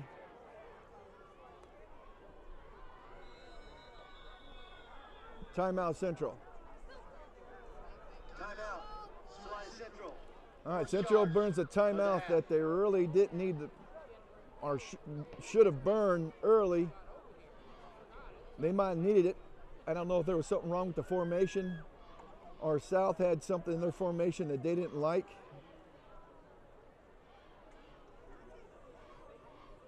I do like the hurry up offense type of look where the team stands at the line The whole team turns around, sees the play that signals, then the linemen turn around, get into position, and they go. That puts pressure on the defense and not allowing them to substitute people. If you do, you got to have somebody ready to go. And as soon as that whistle is blown for the dead ball, you just got to be running out and calling a number who he's replacing, and that person has to run off as fast as he can. They got 3 wide receivers split left, and he's got the running back, and he's going to be a pass out there J.W. Malden to number 2, Casey Reyes. to Casey Reyes. That's going to be enough for a first down inside the 25.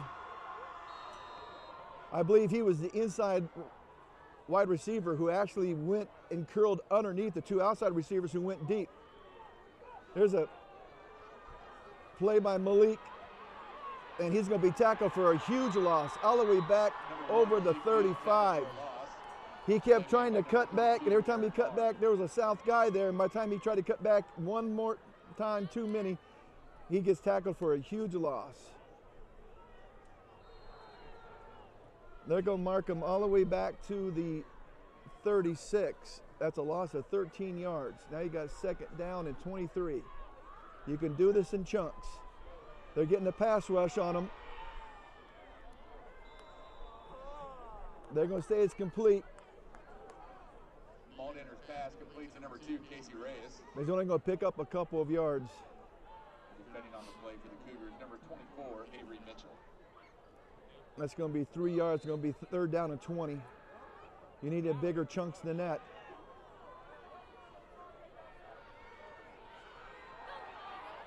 He got hit late. Touchdown again. Caden Castle, who threw it up. And the South defenders, the safety,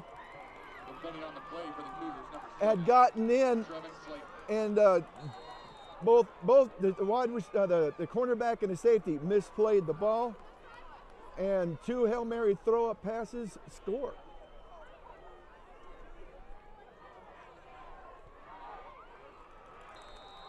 Kick is good. So with 10 minutes and 11 seconds to go in the 3rd quarter, you got a score: Salina South 34, Central 20. 34-20 with 10 minutes and 11 seconds to play in the 3rd quarter. And they had him. They had him deep, had him bracketed, and just misplayed the ball. And I think the problem is they turned around and could not find the ball in the air where Cayman Castle did. And the young man made a great play. Well, that's what Central need to do. They need to come out and put another score on the board. Now, South needs to come down and take the ball and just go put this in the end zone. And Central needs to hold them. They can't trade touchdowns with South. Not when you start the half down by 21 points. Now, you did your part on the first drive. You put 7 points on the board. So now you're only down by 14. Now they've been pooch kicking it. And number 28, Mike Jones. And South had a decent return on the last little pooch kick they got.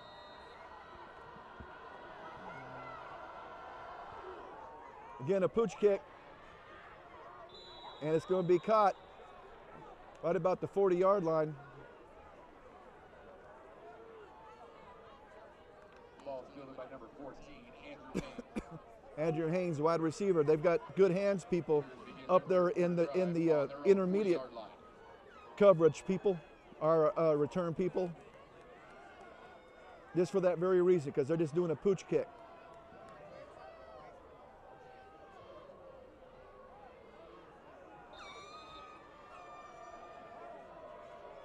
Okay.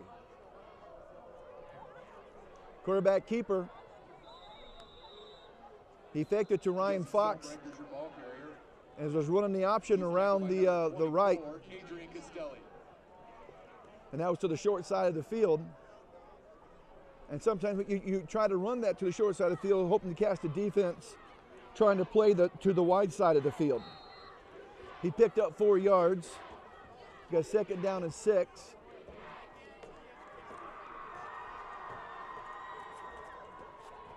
Need to get to the ball right to the 50 for a first.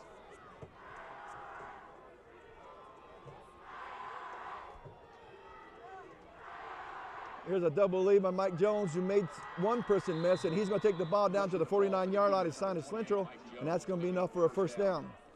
Tackles made by number 44, Tanner Roble. And that play has really done well for them. Central has stopped it a couple of times, but not consistently.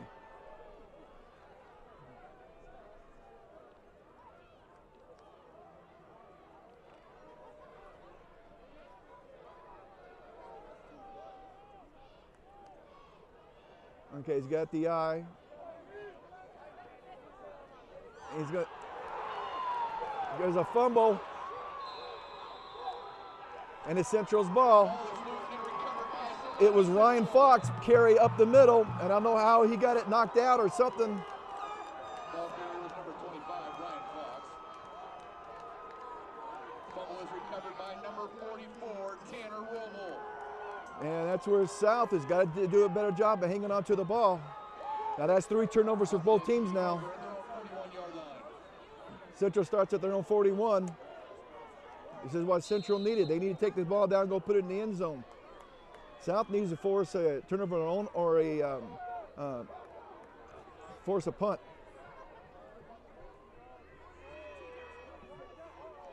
JW is changing the play. And they're getting a pass rush. And it's going to be caught by Casey Reyes. He just pulled away from the defender and got space. And South is not rolling safeties over the top. And that defender is being replaced right now.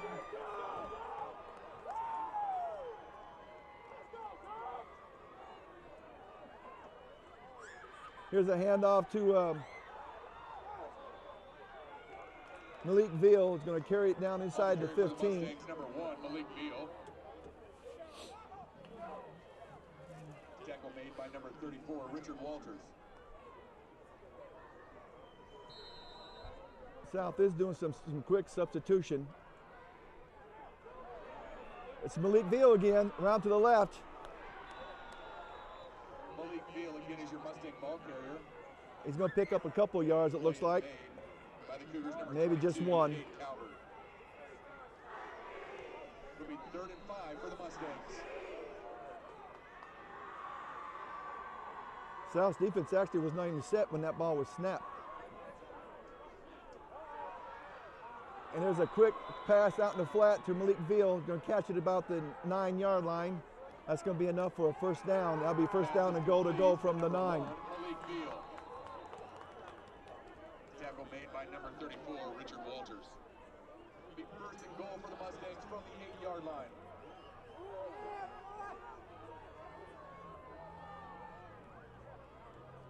All right, Central gets the play. He faked the deal. It's going to be a short. Pass complete to number 2, Casey Reyes. About the 6-yard line. Tackle by number 19, Jack Knockbar.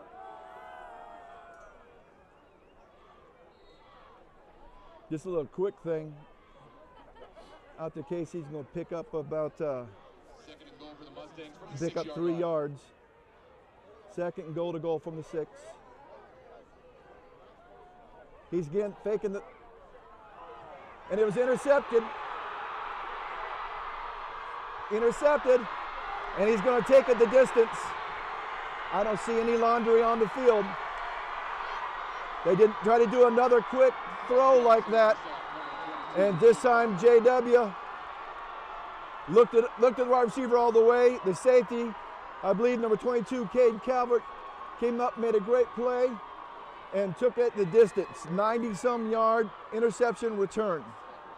And you go from Central about to put the ball in the end zone and make it a 1-score game to back now to being a 3-score game.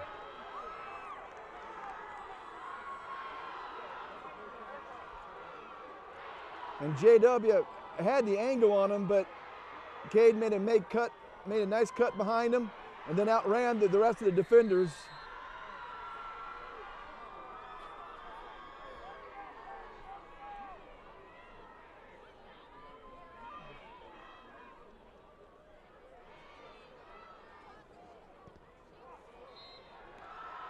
Kick is up and good, so with 7:24 left to go in the third period, you got a score of Salina South 41, Central 20. Less than 7.5 left to play in the third quarter. Salina South leads Salina Central 41. And they're back up by 3 scores again.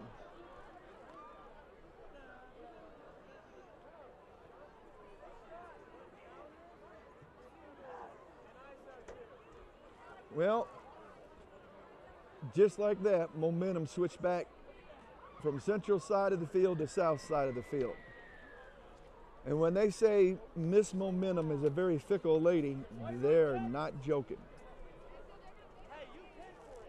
She will desert you in a heartbeat.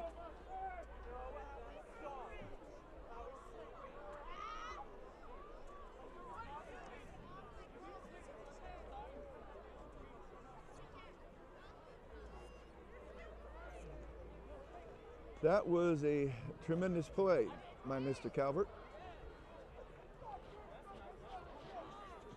He had an interception that he ran back for a touchdown that was called back for a illegal block, so he finally got one in the second half. And the defense scores. And you love it as a coach when your defense can score. You absolutely love it. It actually pumps up a defense, even though it puts them right back on the field again, but it pumps up a defense. Very nice high kick caught by Malik at about the 15, and he's not going to get up like they're about the 33-yard line. I'm going to mark him right at the 30. They're marking him at the 36. Boy, I don't think that was a good mark. There he marked him up a little further than what he actually when he went out. That was a good mark for Central, not for South.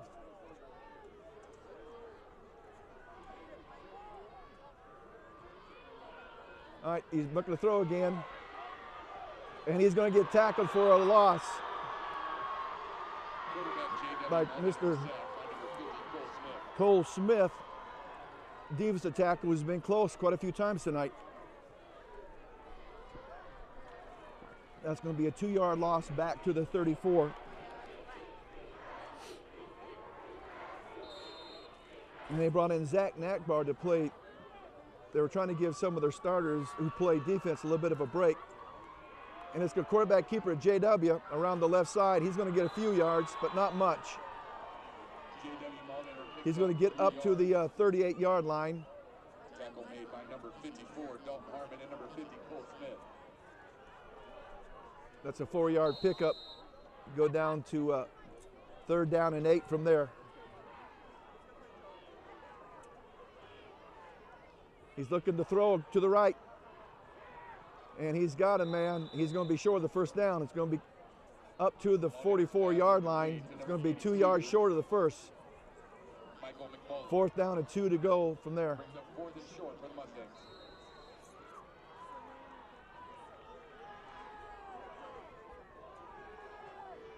They're going to go into the Wildcat, I believe. He's looking to throw. If not, he's going to run it. And he's got him. Got Malik up to the 50. He came out of the backfield. And whoever the defender was there for South was a little late picking him up coming out of the backfield. He's looking to throw again.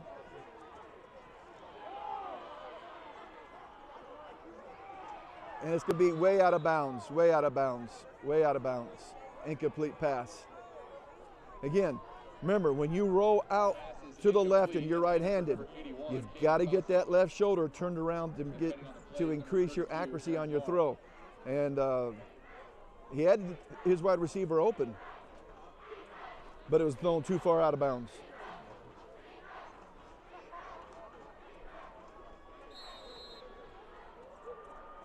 All right, he's in the Wildcat with Malik to his left. He faked to him. And incomplete. Pass intended for number 85, Matt Rao, falls incomplete. Matt Rao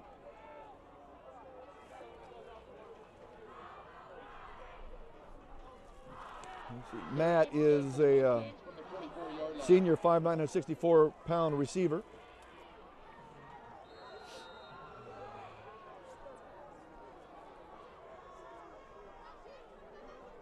Okay, he's Wildcat with Malik up to his right.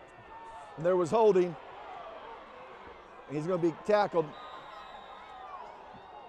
But there was holding back there and it wasn't called. And he's tackled by number 17. And that was the referee who should have had that call, and he didn't have it.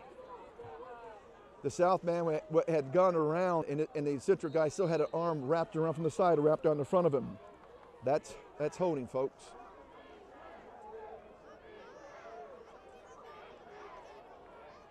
All right, they come out, 3 wide receivers left, and Malik split to the left. It's going to be complete. I thought that because of the South defender that was underneath had got a hand on it, but he must not have. That's going to be a first down. South is starting to be able to get now a little more aggressively to JW in the pass rush. Now they bring the wide receiver and go 3 right with Malik. Set up the right, stay back as an extra blocker.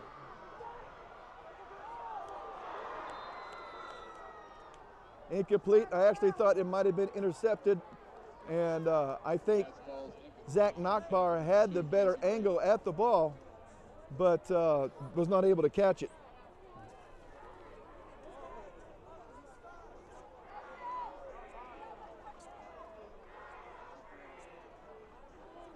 All right, they get the call.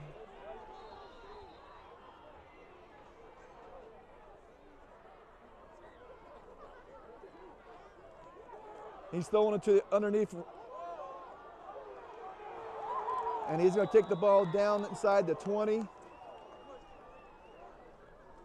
pass is complete to number 82, Michael McMullen. That's Michael McMullen. He is a sophomore, 5'10", 203-pound tight end. Number 34, Richard Walters. 14-yard gain, good for a Salina. And he was wide open in the middle of the field.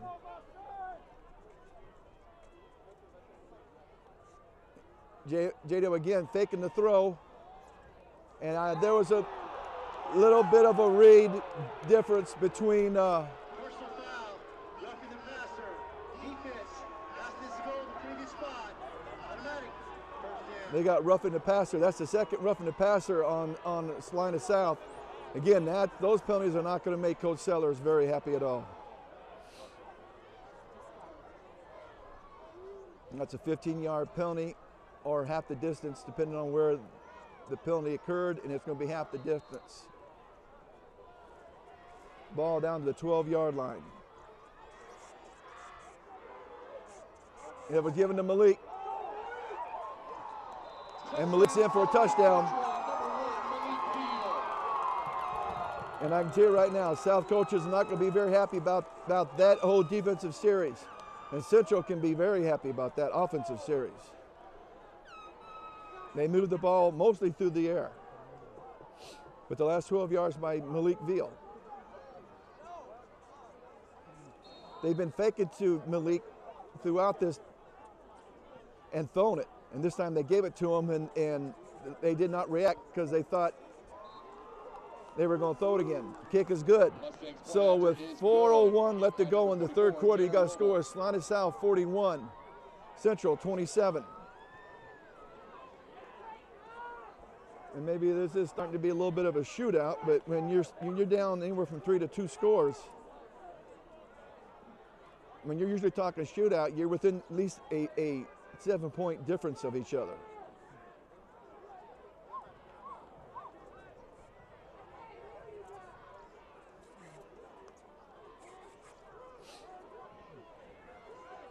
Now Central's been doing these little pooch kicks about 20 yards deep. And they've come out with their good hands, people. Just for that thing. Now, but the bad side about having your good hands, people, there might not be your best blockers, so you can get a good return if they do decide to kick it deep. And I wouldn't be surprised if they go ahead and try to kick it deep. Because you guys are usually on the kick return team, the block, are on the sidelines because you got your good hands people up there.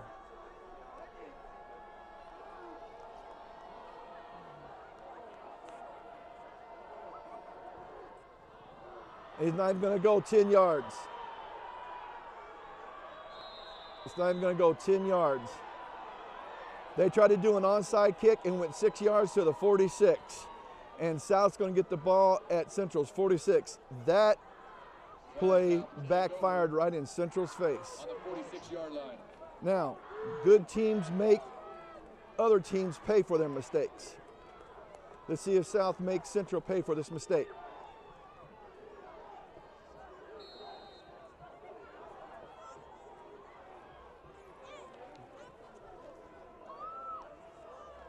Justin's in the shotgun. He gave the ball to Mike Jones. He's going to get the ball down to about the 42-yard line, looks like.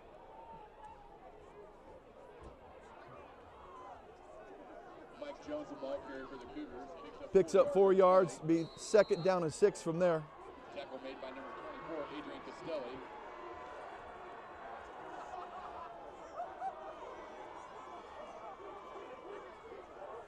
Again, a shotgun formation, not under center. You got Zach Nackmeyer going in motion, and Justin's going to keep it. He's going to kick up another 4 yards, take it down inside the 40, down to the 38. Will be third down and 2 to go from there. They just used Zach Nackmeyer, who came across from formation in motion, as an extra blocker. At number 35, Jacob Lyle. Because they didn't have a fullback, because they were in shotgun formation with only one up back. Now he's back under center in the eye. Mike Jones, he's still on his feet. He's going to be down at the 25-yard line. That's going to be a pickup of 13 yards. Picks up the first down for Salina South. Everybody was talking in the truck, how did he score in that long 71-yard touchdown run? It looked like he was surrounded by people. And think I'm going to have to go to one of the team's Booster Club meetings and see on film how he did that. Because I still can't figure out how he did that. All right, it's Mike Jones again. He's going to be down to the 17-yard line. Be 2 yards short of the first. 28, Mike Jones on the carry. And on the tackle for the Mustangs is number 4. Well, folks, I should have worn my my old Army boots. Gore-Tex insulated. 8-yard carry. They're kind of a, brings up 2nd and 2. they're really an Arctic cross-country ski boot. Very warm, just heavy boot. That's the only part of me right now that's really cold is my feet. In the eye, that drawback. Mike's in the open, and he's going to go into the end zone for a touchdown, 15-yard touchdown. South answered Central's touchdown right back, and really in kind of impressive fashion. First of all, they got the ball at Central's 46 because of a failed onside kick by Central, which backfired, and it's definitely backfired in Central's face.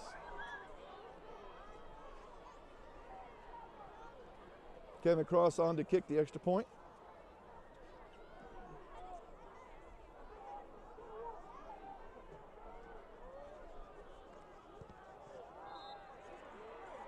Kick is up and good. So with 1:38 left to go in the third period, you got a score of Salina South 48, Central 27. As I said at the start of this third quarter, after Central scored, they cannot trade touchdowns with South. You can't. When you're down again now by 3 scores, you've got to score, hold, score, hold, score, hold. That's just to tie the game.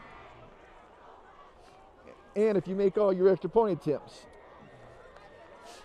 Both teams has missed an extra point attempt. That's why you're not seeing a 49-28 score.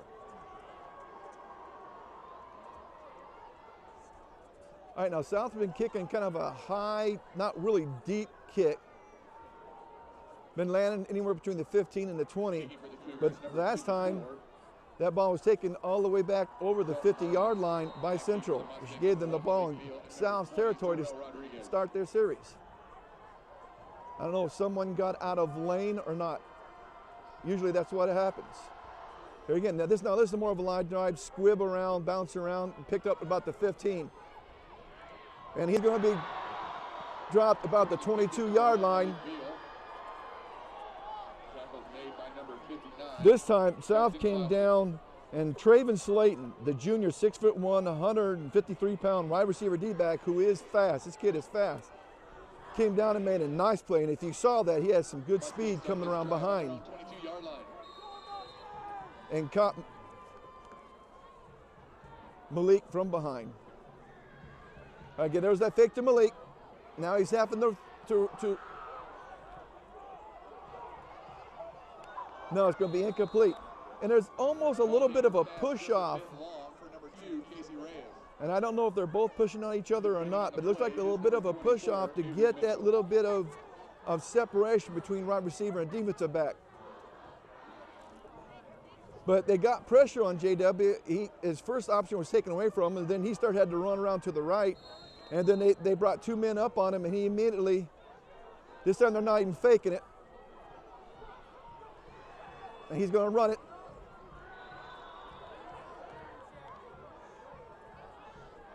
I believe it's 22. Maldaner picks up 4 yards. Cade Calvert. On the play is made by number 52, Garrett Mortimer. Oh, 52, Garrett Mortimer, the senior 6', 186-pound linebacker. All right. He's looking to throw it, and it's going to be incomplete. He was, Russ, I tried to follow a little bit Malik, and they snuck him out the backside, but he was picked up very nicely by a linebacker or a safety out there, and that's why he had to try to come around to the right and try to create something. Now you got 4th down and 6 to go from here. From your own 26, and Central's going for it. This is a big gamble. Again, the fake.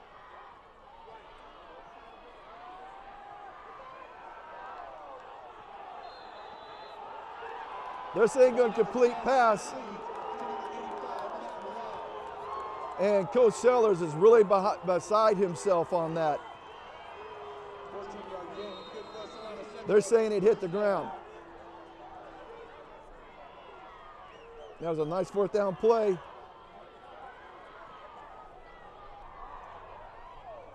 A tip by the safety, and that pass from JW to Kemokoso is incomplete. Intended for number 81, Kemokoso. Central staying in this shotgun type wildcat formation, having Malik in the backfield. This time I think Malik is out. Maybe he's got him as set out as a wide receiver. He was coming in coming in motion across the field. That was a nice pass from JW too. Pass completes to number 82, Michael McMullen. That's Michael McMullen again, 9-yard gain. the sophomore tight end. On the coverage for the Cougars, number 22. 5'10", 203 pounds. From way up here, he doesn't look that big. All right, that's in the 3rd quarter with a score of Salina South 48, Salina Central 27. All right. Central is started to make this a good game. Because at one time in the 2nd period, we were looking at a score of 34-6. The Beatles, Coldplay, Jimi Hendrix, Joe's Pet Project, Led Zeppelin, Old Crow Medicine Show, Radiohead, The Ramones, U2, Wilco, Student Originals, and much more. Get your tickets. But I'm going to say it again. Central cannot trade touchdown for touchdown. They've got to score and hold. Midwest Music. They're down 21 points. They've got to score 3 TDs, and then they got to hold. And that's just to tie the game, and hopefully make all their extra points.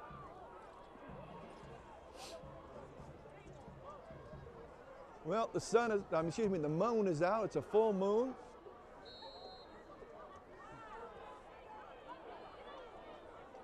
Glad the moisture is done. It's a handoff to Malik. And I think he's going to lose yardage back to the 45. He did. Carrying the ball for the Mustangs is number 1, Malik Beal. He lost yardage back to the 45. Run on the play brings up 4th and 2.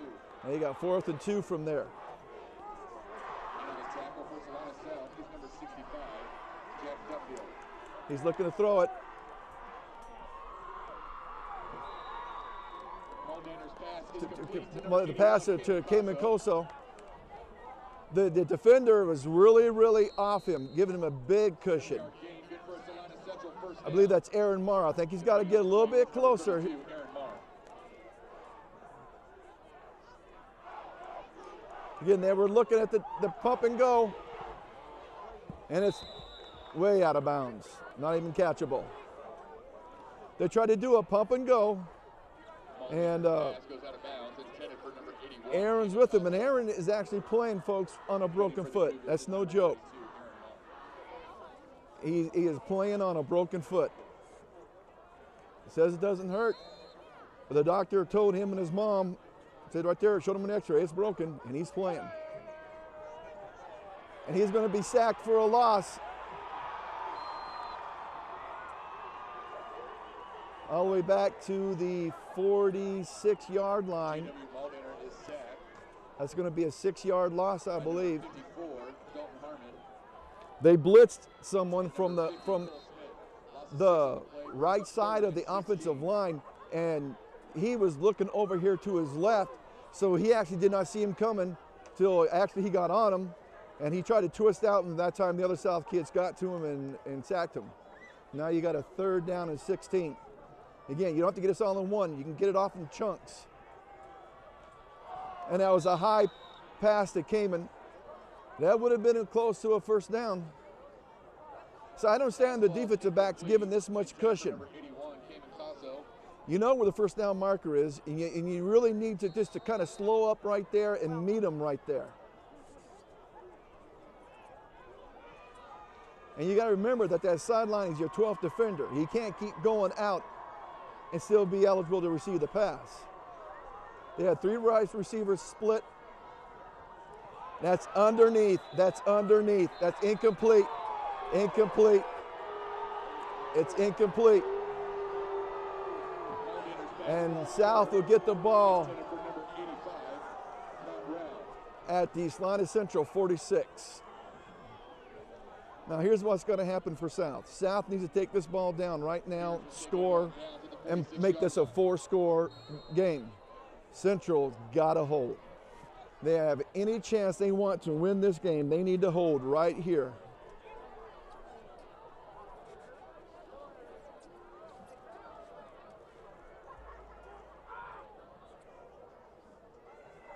South's in their eye.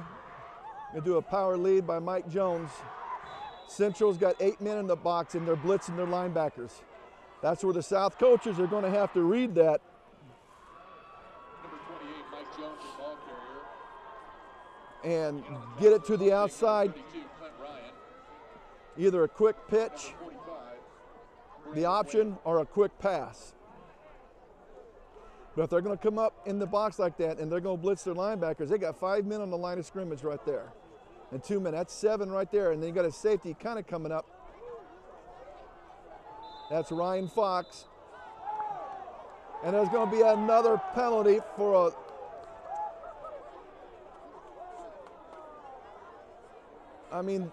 that's uncalled for.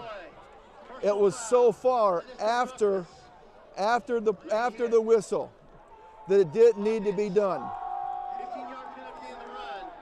3rd down. Now in blue, that's Andrew Haynes, the senior 5'7", 135-pound wide receiver. And he's being replaced on the field. Attack over the Mustangs was number 32. Coach Sellers tells me that they do penalty runs on Monday. I can guarantee you South's going to be doing a lot of penalty running come Monday. A quick pitch to Mike Jones. Made the first man miss. He's going to get most of that 15 back. Southside wanted a flag thrown for some late action. He's tackled by number 4, Vance Johnson. He picked up 13 of that 15 that was lost. And that's what your first down and 25, or third down and 25. Now you're 4th and 12. You can do it in manageable chunks. And then see if you don't take it, you don't have that 15-yard penalty, you're sitting at a first down right now.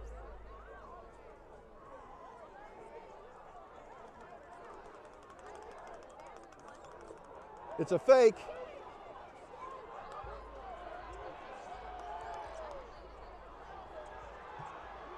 He's going to be stopped short.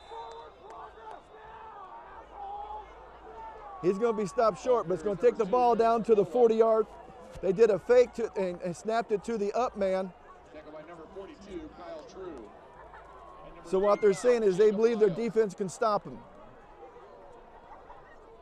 And the ball will be at Central's 40. They needed to get to, I believe, about the 37 or 36. They had 36, if I remember right. They needed 4 more yards on that. Okay, he's in shotgun formation, and he's going to run it. He's only going to pick up a couple of yards. Muldaner is forced out of bounds by number 54, Dalton Harmon. And number 87, Braden Merlin. He's going to carry it up to the 43, so it's going to be a pickup of 3 yards, second down and 7. The linebacker out there made a good play on that. All right, he threw the ball really before Malik was even ready for it, but it was terribly thrown ball and actually hit Malik Veal in the heel. And the way Malik was going, there was no way he was going to be able to stop and be able to get down low and catch that. But he was being rushed, JW was, and he had to get rid of the ball. Again, that field is still wet from the snow, rain, then snow that we had, and that ball come out of your hands, it's not perfect, and it's cold, so your hands don't really have a real good grip. There's a high snap.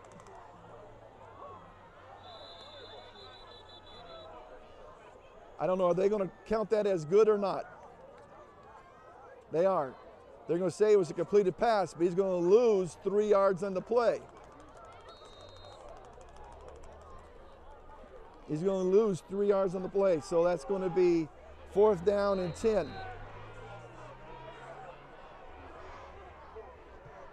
He's getting pressured. He's going to be taken down for a sack.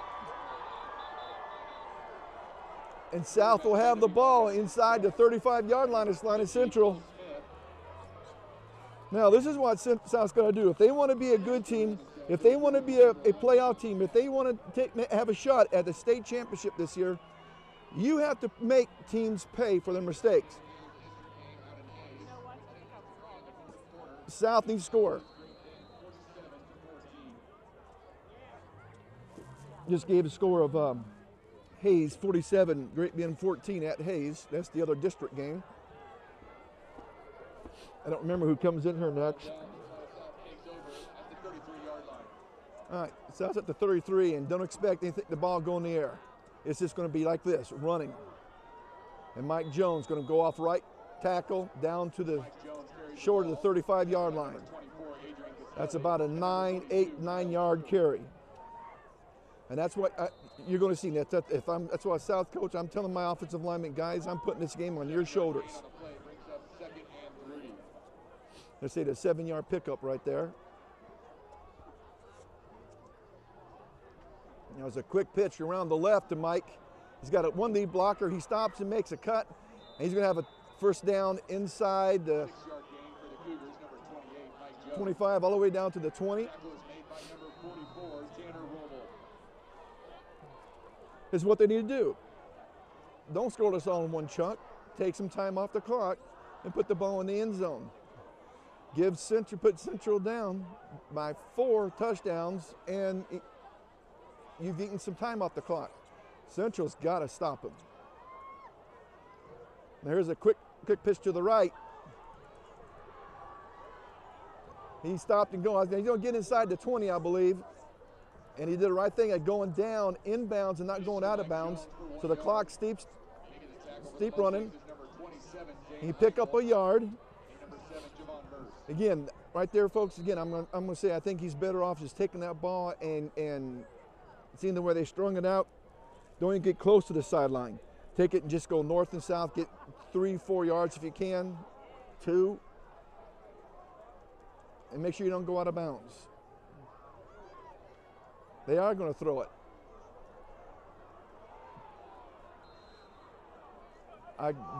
That kind of surprises me. I didn't think they would do that. They was throwing to Zach Nackbar, and the defender, Vance Johnson, did a good job of getting himself between Zach Nackbar and the ball. And Zach had to go around him, and by the time he did, the ball fell incomplete into the end zone. They bring in 3 guys into this South offense. So now you got a wide receiver split left and right, and the I, tight end right. They fake the draw. They're going to call incomplete. That he caught it, but he caught it out of bounds. He throws that a split second early. Intended for number 17. That's Walker Vincent, the senior, 6'3", 250-pound tight end, defensive end. If he throws that a split second quicker, it's about a first down.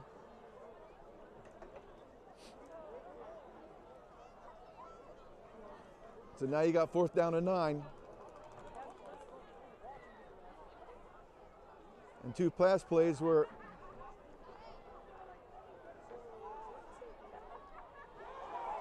intercepted. He's going to run it. He's coming around to this side of the field, and he's going to be tackled at about the 39-yard line. And see, I just don't understand that play calling by South. 3 pass plays, and 2 of them stop the clock, and the last one turns into a punt that they run almost all the way back out to the 40-yard line. See, that just doesn't make sense. You didn't run any. You were running the ball, running successfully, taking time off the clock. Why throw the ball?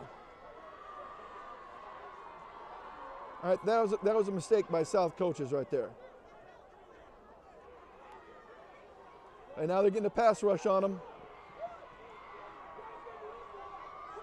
He's going to stiff arm and go all the way out over the 50. He's going to have a first down. You got 6:37 on the clock. See, South had the opportunity to go and take that, put that in the zone and putting them down by 4 points. They were driving, and then they shot themselves in the foot by 3 pass plays.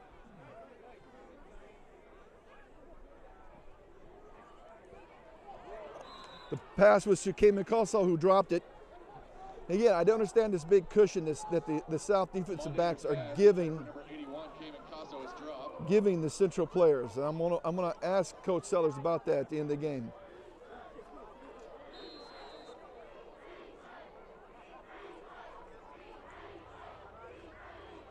The ball is snapped way over his head. He's going to throw it back to Malik Veal.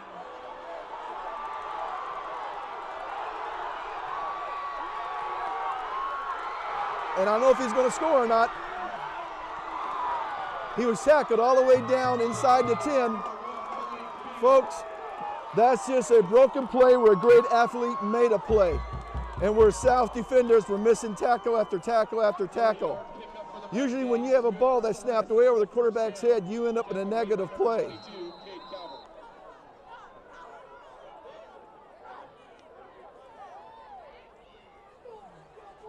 He's going to keep it and go around the right.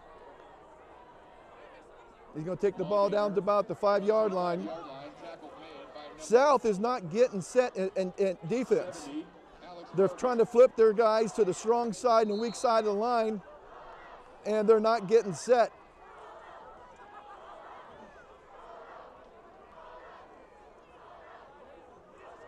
He's looking to throw it. He's rolling out right.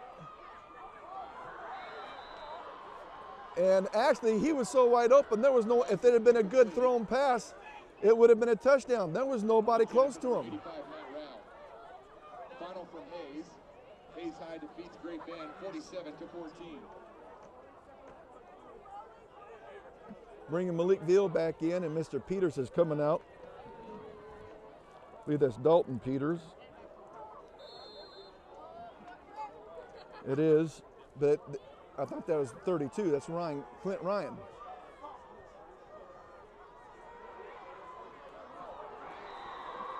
That pass from JW to was Malik, who came out of the backfield.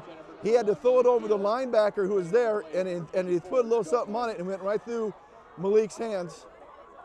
Now you got 4th down and 5.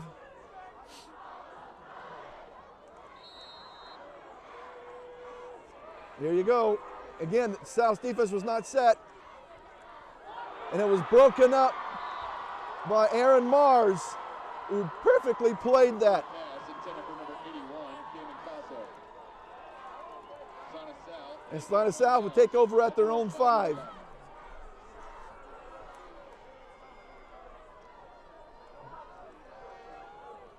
With 5 minutes and 29 seconds to go. Now they just need to take the ball down the field, run the ball.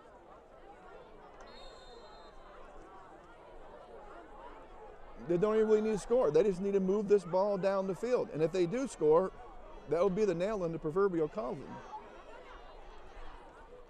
Is a quarterback kicker, Justin Stonebreaker, still on his feet, running up over the 20, still on his feet, up over the 30. Number 12, Justin Stonebreaker, the ball carrier. That was just a quarterback sneak, folks.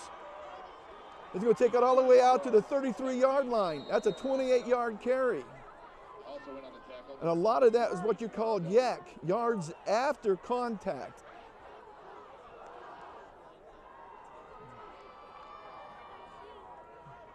And Central had him pinned deep at their own 5. Here's a delay to Mike Jones. Boy, that little stutter, hesitation thing he does and makes people react to him. Jones is the ball carrier, picked up the first down. Folks, that's Tackle made by number 24. an awesome play.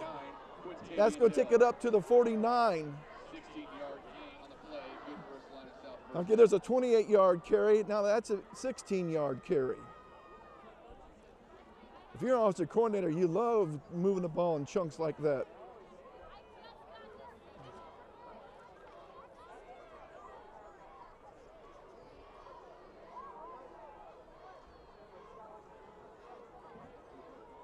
All right, he's under center.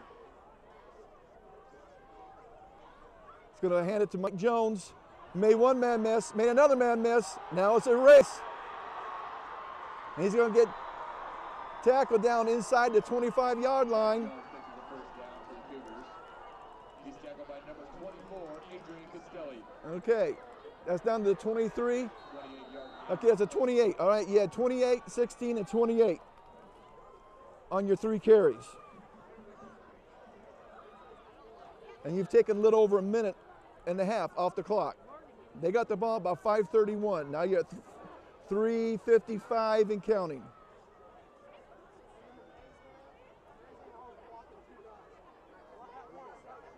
Quarterback sneak again. I don't know if that is something he's able to audible to at the line of scrimmage or what.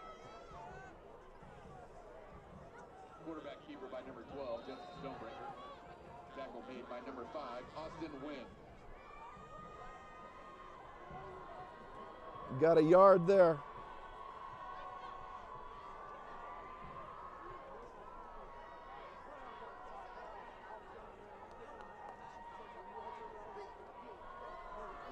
Okay, here's that off tackle delay.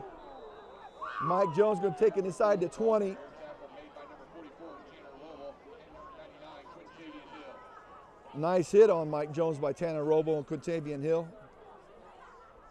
But when you're a running back and you lose and you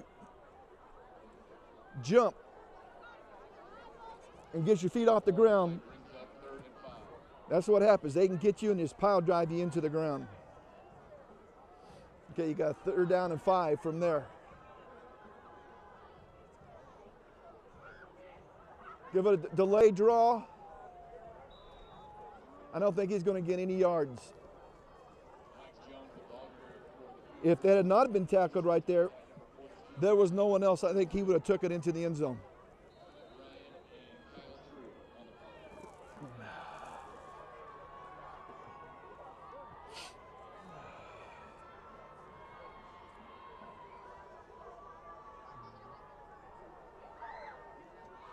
I think they're going to take this already down to the fish doing his 5-second count. Yep. And they're going to call a timeout. They're going to call a timeout. They let the backfield judge get to his 5-second count on the play clock. And South would take a timeout with 1:54 on the clock. Well, folks, from the last offensive play of Central in the second quarter, Central has made this an interesting game. At that time, before they threw that Hail Mary pass that was caught for a touchdown by Malik Veal, the score was 34-6, and this looks like it was going to be a blowout.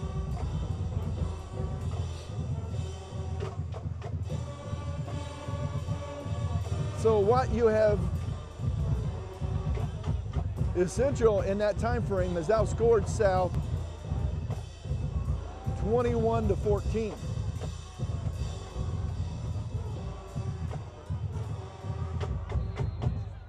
Is somewhat a little bit of the phrase, a little bit too little, too late.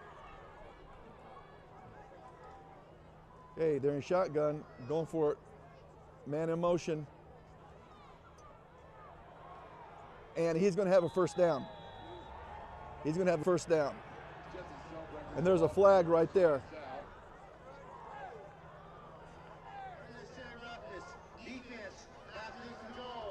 All right, this time unnecessary roughness on defense, on Central's defense. And of course, South coach is trying to get a number on that.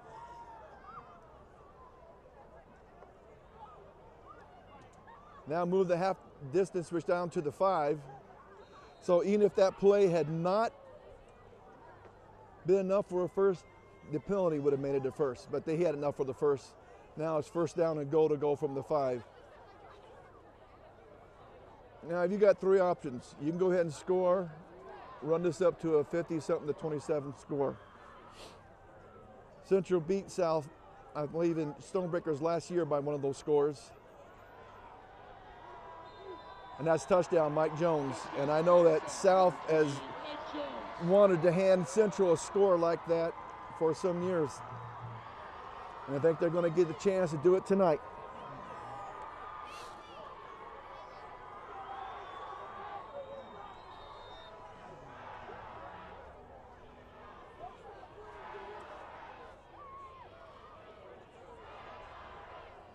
South crowd is really making a noise right now. And they're celebrating. Kick is up and good. So with 1:21 on the clock, you got a score, Salina South 55, Central 27.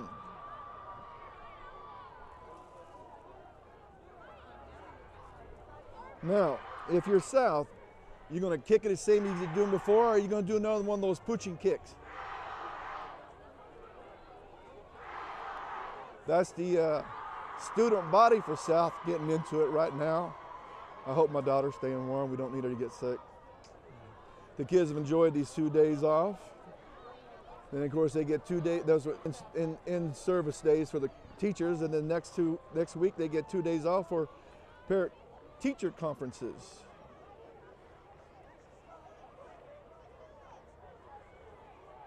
And I always get to hear these glowing reports about my daughter, who is a straight A student and is getting academic scholarship offers from all over the country. And I mean all over the country, East Coast, West Coast, and everything in between. She's even been contacted by a couple of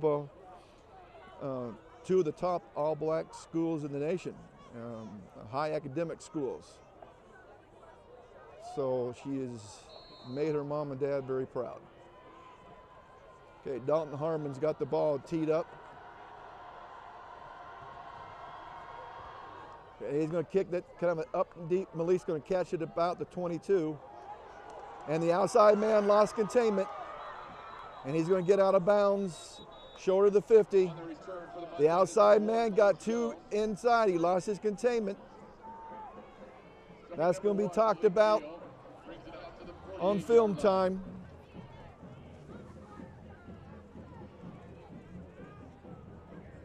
They get the ball at their own 48.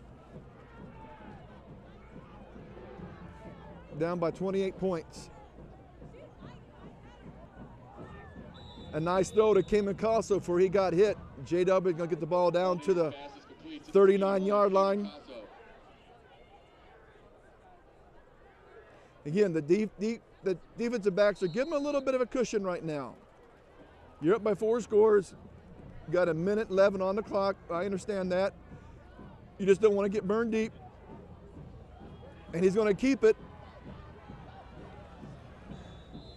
He's going to carry it down to the 25-yard line.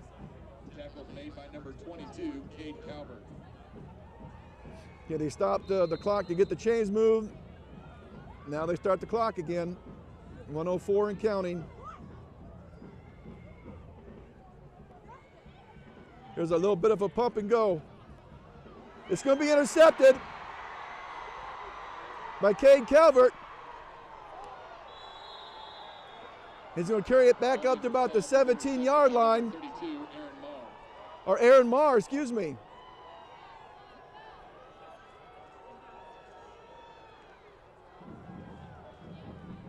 There's been a number of turnovers by both teams and penalties, although the bigger penalties have been a little bit on South side tonight. But I can tell you now, Coach Sellers and Coach Hall are not going to be happy about the turnovers and the penalties.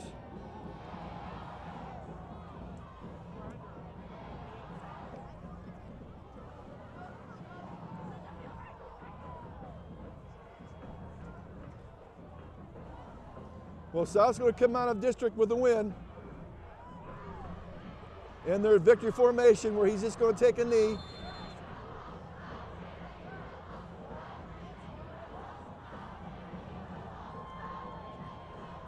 And the South High kid group is going strong and Central's is disappearing to the parking lot.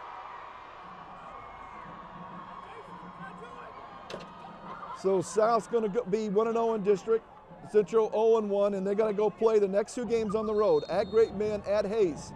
And folks, you Central folks who are watching this, you need to travel and help them. They can still make the playoff. They just need to win 2 games. And that's going to be it. You got 6 seconds and counting. And folks, that's the game. Salina South 55, Central 27. And Central goes to 2-5 and South goes to 5-2. And it's going to make for a South's got 2 home games now. Actually, they had 3 home games. It's kind of hard to be the away team when you're still here in town. Coach Sellers came all the way over to talk to J.W. Maldiner. And that was a classy act.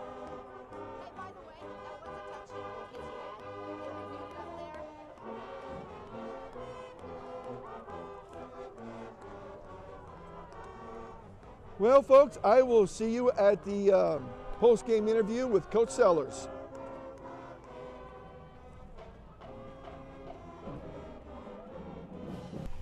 Welcome to post-game show, Week 7, Salina Access TV Friday Night Football, and we're looking at a score: Salina South 55, Central 27. Sam, I know you're going to be happy with the score. You're not going to be happy with the outcome, the number of turnovers, and the penalties. I want to cover that first. You are like Stoney. You like a clean game, and I know you're not going to be happy with that aspect of the game. Yeah, and you know, I think a lot of times in this game, you have great individual performances, but sometimes kids push a little bit too hard, and you know that's what I really, we preached at halftime was, guys, just let the game come to you. You know, don't press. You know, we shot ourselves in the foot a lot, and I think that they would tell you that too. That they had some turnovers and things, and I mean, it's tough as a coach to fault kids. They're trying to make plays sometimes, but you got to take care of the ball, and you can't have stupid penalties. That costs you in big games, and we were lucky to come out with a W. And being a crosstown rival, there's those extra juices flowing. These are kids you've grown up with, you played Salvation Army football with or against. You see around town, you want to have the crowing rights for a year. And so sometimes that passion can take it just a little bit over the line sometimes. Yeah, absolutely. And you got to control it, though. And it's tough for those 16, 17, 18-year-old kids to do that at times. And, it's something that we're going to continue to work on because, the penalties have just been bad this year. And I think we've had one game where we had 2 for 10 or something like that, but everything else has been bad, and it's something we got to fix if we want to do what we want to do. And those things are fixable. It's not something that can't be fixed. Let's get to the game. 55 points. You at one time had a score of 34-6, and you were really putting the hammer down. And you were really moving the ball well through Mike Jones and Justin Stonebreaker. And I got to ask you that touchdown, 71 touchdown by Mike Jones, where we were sitting up here, it looked like he was surrounded twice. Then all of a sudden we see this white and gold streak down the sideline. No one's going to touch him, but how did he get free? I have no idea. I mean, it was really well defended. They did a great job, and it almost got to the point where Mike was going backwards a little bit, and you almost start screaming at him to go down, like, let's cut our losses and get on the next play. And I mean, these kids, and especially it seems like seniors in this game, for both teams, you have incredible individual performances, and Mike definitely had one of those tonight. That was a special run. I mean, he did it without a shoe. He lost a shoe back there in the middle of his dancing back there, and he goes barefoot down the sideline. And I mean, that, you see those type of plays in this game, and that was a big one for us momentum wise. It definitely was, because Central was mounting a bit of a comeback, and boy, boom, right there. Defense, the person that stands out to me is, and we talked about it, is Cade Calvert. 2 interceptions. Both of them were returned for a touchdown, though the first one was called back by and Sam's telling me by a bad call by the official. And I didn't see it either, and it was happening right here. But he returned both for a touchdown, especially that long one, and that was really, for me, the backbreaker for Central. Yeah, that was the nail in the coffin. Cade was special tonight. I mean, like we were just talking about, it's a senior thing, and Cade's a great player. I mean, he's an all-state kid. Last year as a junior, and he was actually sick this morning when we brought the kids in to work out, and he said he took a little nap this afternoon and woke up, felt a lot better. And I told him, he's running a fever last night, and I said, if you can keep the fluids in and stuff, I've seen a lot of special performances with kids with fevers for some reason, and the fever broke this morning, and like I said, he took the nap and said he felt great when he showed up to the stadium tonight. So, I mean, he had a big-time game for us defensively. Well, that goes with what I've heard at the college and at the pro level, where some of the best games that players have had is when they were sick, and that's where they really focus more on their technique and really dig down and pull something up because they don't want to let their teammates down. Yeah, absolutely. And it's the South Central thing. It pulls it out of these kids, and he was special tonight. I don't know what your yardage was. You didn't have to throw it a whole lot. You ran the ball quite well. What is that play where you do the delay? You run 2 linemen around, and you do it, and then let Mike Jones go. Yeah, that's just our counter tray play, and our kids up front really blocked it well all night long, and Mike really reads that well, and then we'll get in the shotgun and run that with Justin too at times, and it's been a good play for us for the last 3 or 4 years, and I really thought our kids up front offensively did. We were kind of disappointed last week with our performance up front, and they take a lot of pride in our rushing yards and getting Mike big yards and our backs, and they really played well tonight, and then when you got Mike running like he was running tonight, that's good for our offense. I made a statement. I thought with the field and the condition it's whatever offensive defensive line took control of the game was going to win the game. Your offensive line took the control throughout the game, and your defense took control at times, but at key times.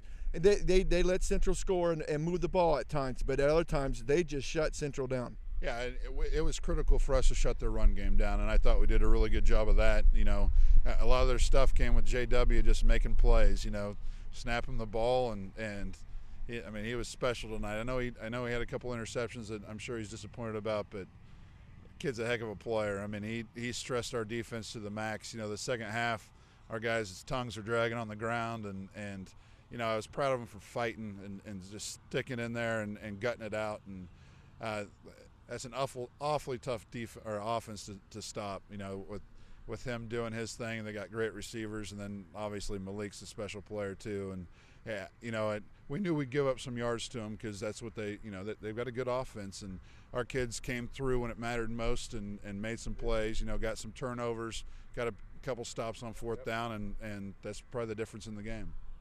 And it was. I know you have to be proud of the way the way they played. I think what is going to help this team was a fast defense. It wasn't a big defense. They ran to the ball well, and those teams help get you prepared for that down the road, do they not? Oh, absolutely.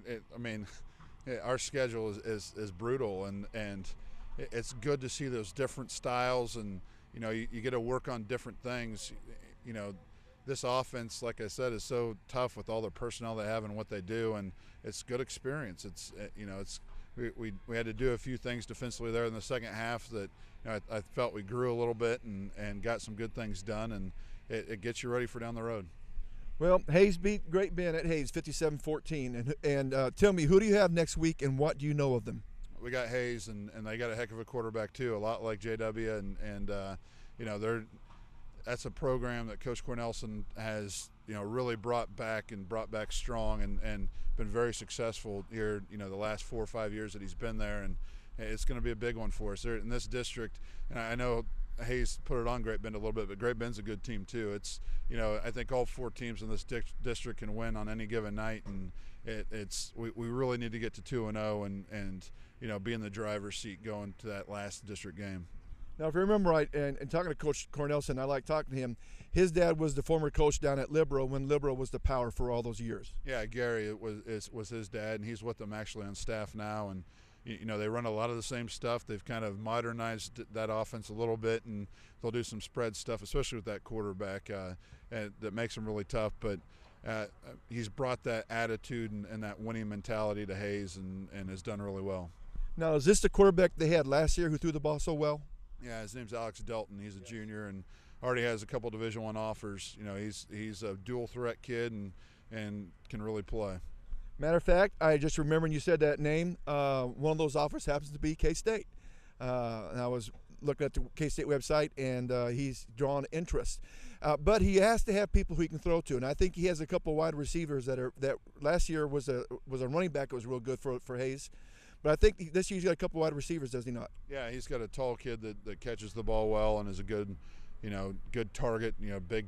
He can throw the ball up and he'll go get it. And then he's got a couple nice little athletes. And the Weigel kid's their tailback this year, and he's, you know, an amazing wrestler. He's probably a Division I wrestler and hard-nosed football player that runs the ball really, really hard. And it's going to be a big test for us. Well, folks, you heard it. Next week, Hayes here. That's week 2 of district.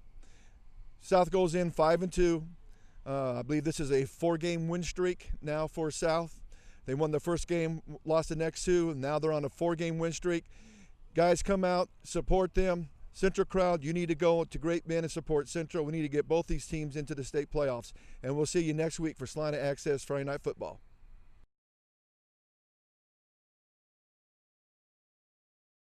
Maury Clinic provides the Salina community with a comprehensive spectrum of services delivered with compassion and sensitivity. We strive to create a partnership with our patients that promotes health and well-being in all phases of life. We care about our patients, we care about providing quality health care services, and we care about our community. Chances are you know many of us because Maury Clinic physicians live in Salina. We are coaches for youth sports teams and leaders for Boy Scouts and 4-H. We offer time, talent, and financial support to a variety of community events and charities. Our children attend school with your children. Our families attend worship services with your families. And we are proud to call Salina home. We have a vested interest in the success of this community, and we remain committed to an independent practice model that promotes our proud heritage and philosophy, to provide quality medical care centered on the relationship between each patient and the physician of their choice. You have a choice for your medical care. Choose a doctor dedicated to the pursuit of excellence in healthcare services. Choose Mowry Clinic. On April 21st, I was told that I had cancer. I had my first chemo within 2 weeks of being diagnosed. It's hard to go do chemo, to go sit in that chair, but I did it. I think the nurses at Tammy Walker were great at keeping my feet on the ground, I guess, and not going insane. They have a person who is called the patient navigator. If you have any questions, she knows how to answer them. She makes you feel better. I feel it's very important for early detection. I feel that it saved my life. Tammy Walker was very, very good. Salina Regional was also very good. I wouldn't change anything about where I went. I wouldn't change any of that. It's great to actually just live life and making it the best that I can. Each day is a gift. I am cancer-free. The friendly staff at Salina Sports Medicine and Orthopedic Clinic, located at 523 South Santa Fe, are always welcoming new patients to serve in the areas of sports medicine, total joint care, and more. You can contact the office at 785-823-7213 or toll free at 1-866-406-4141.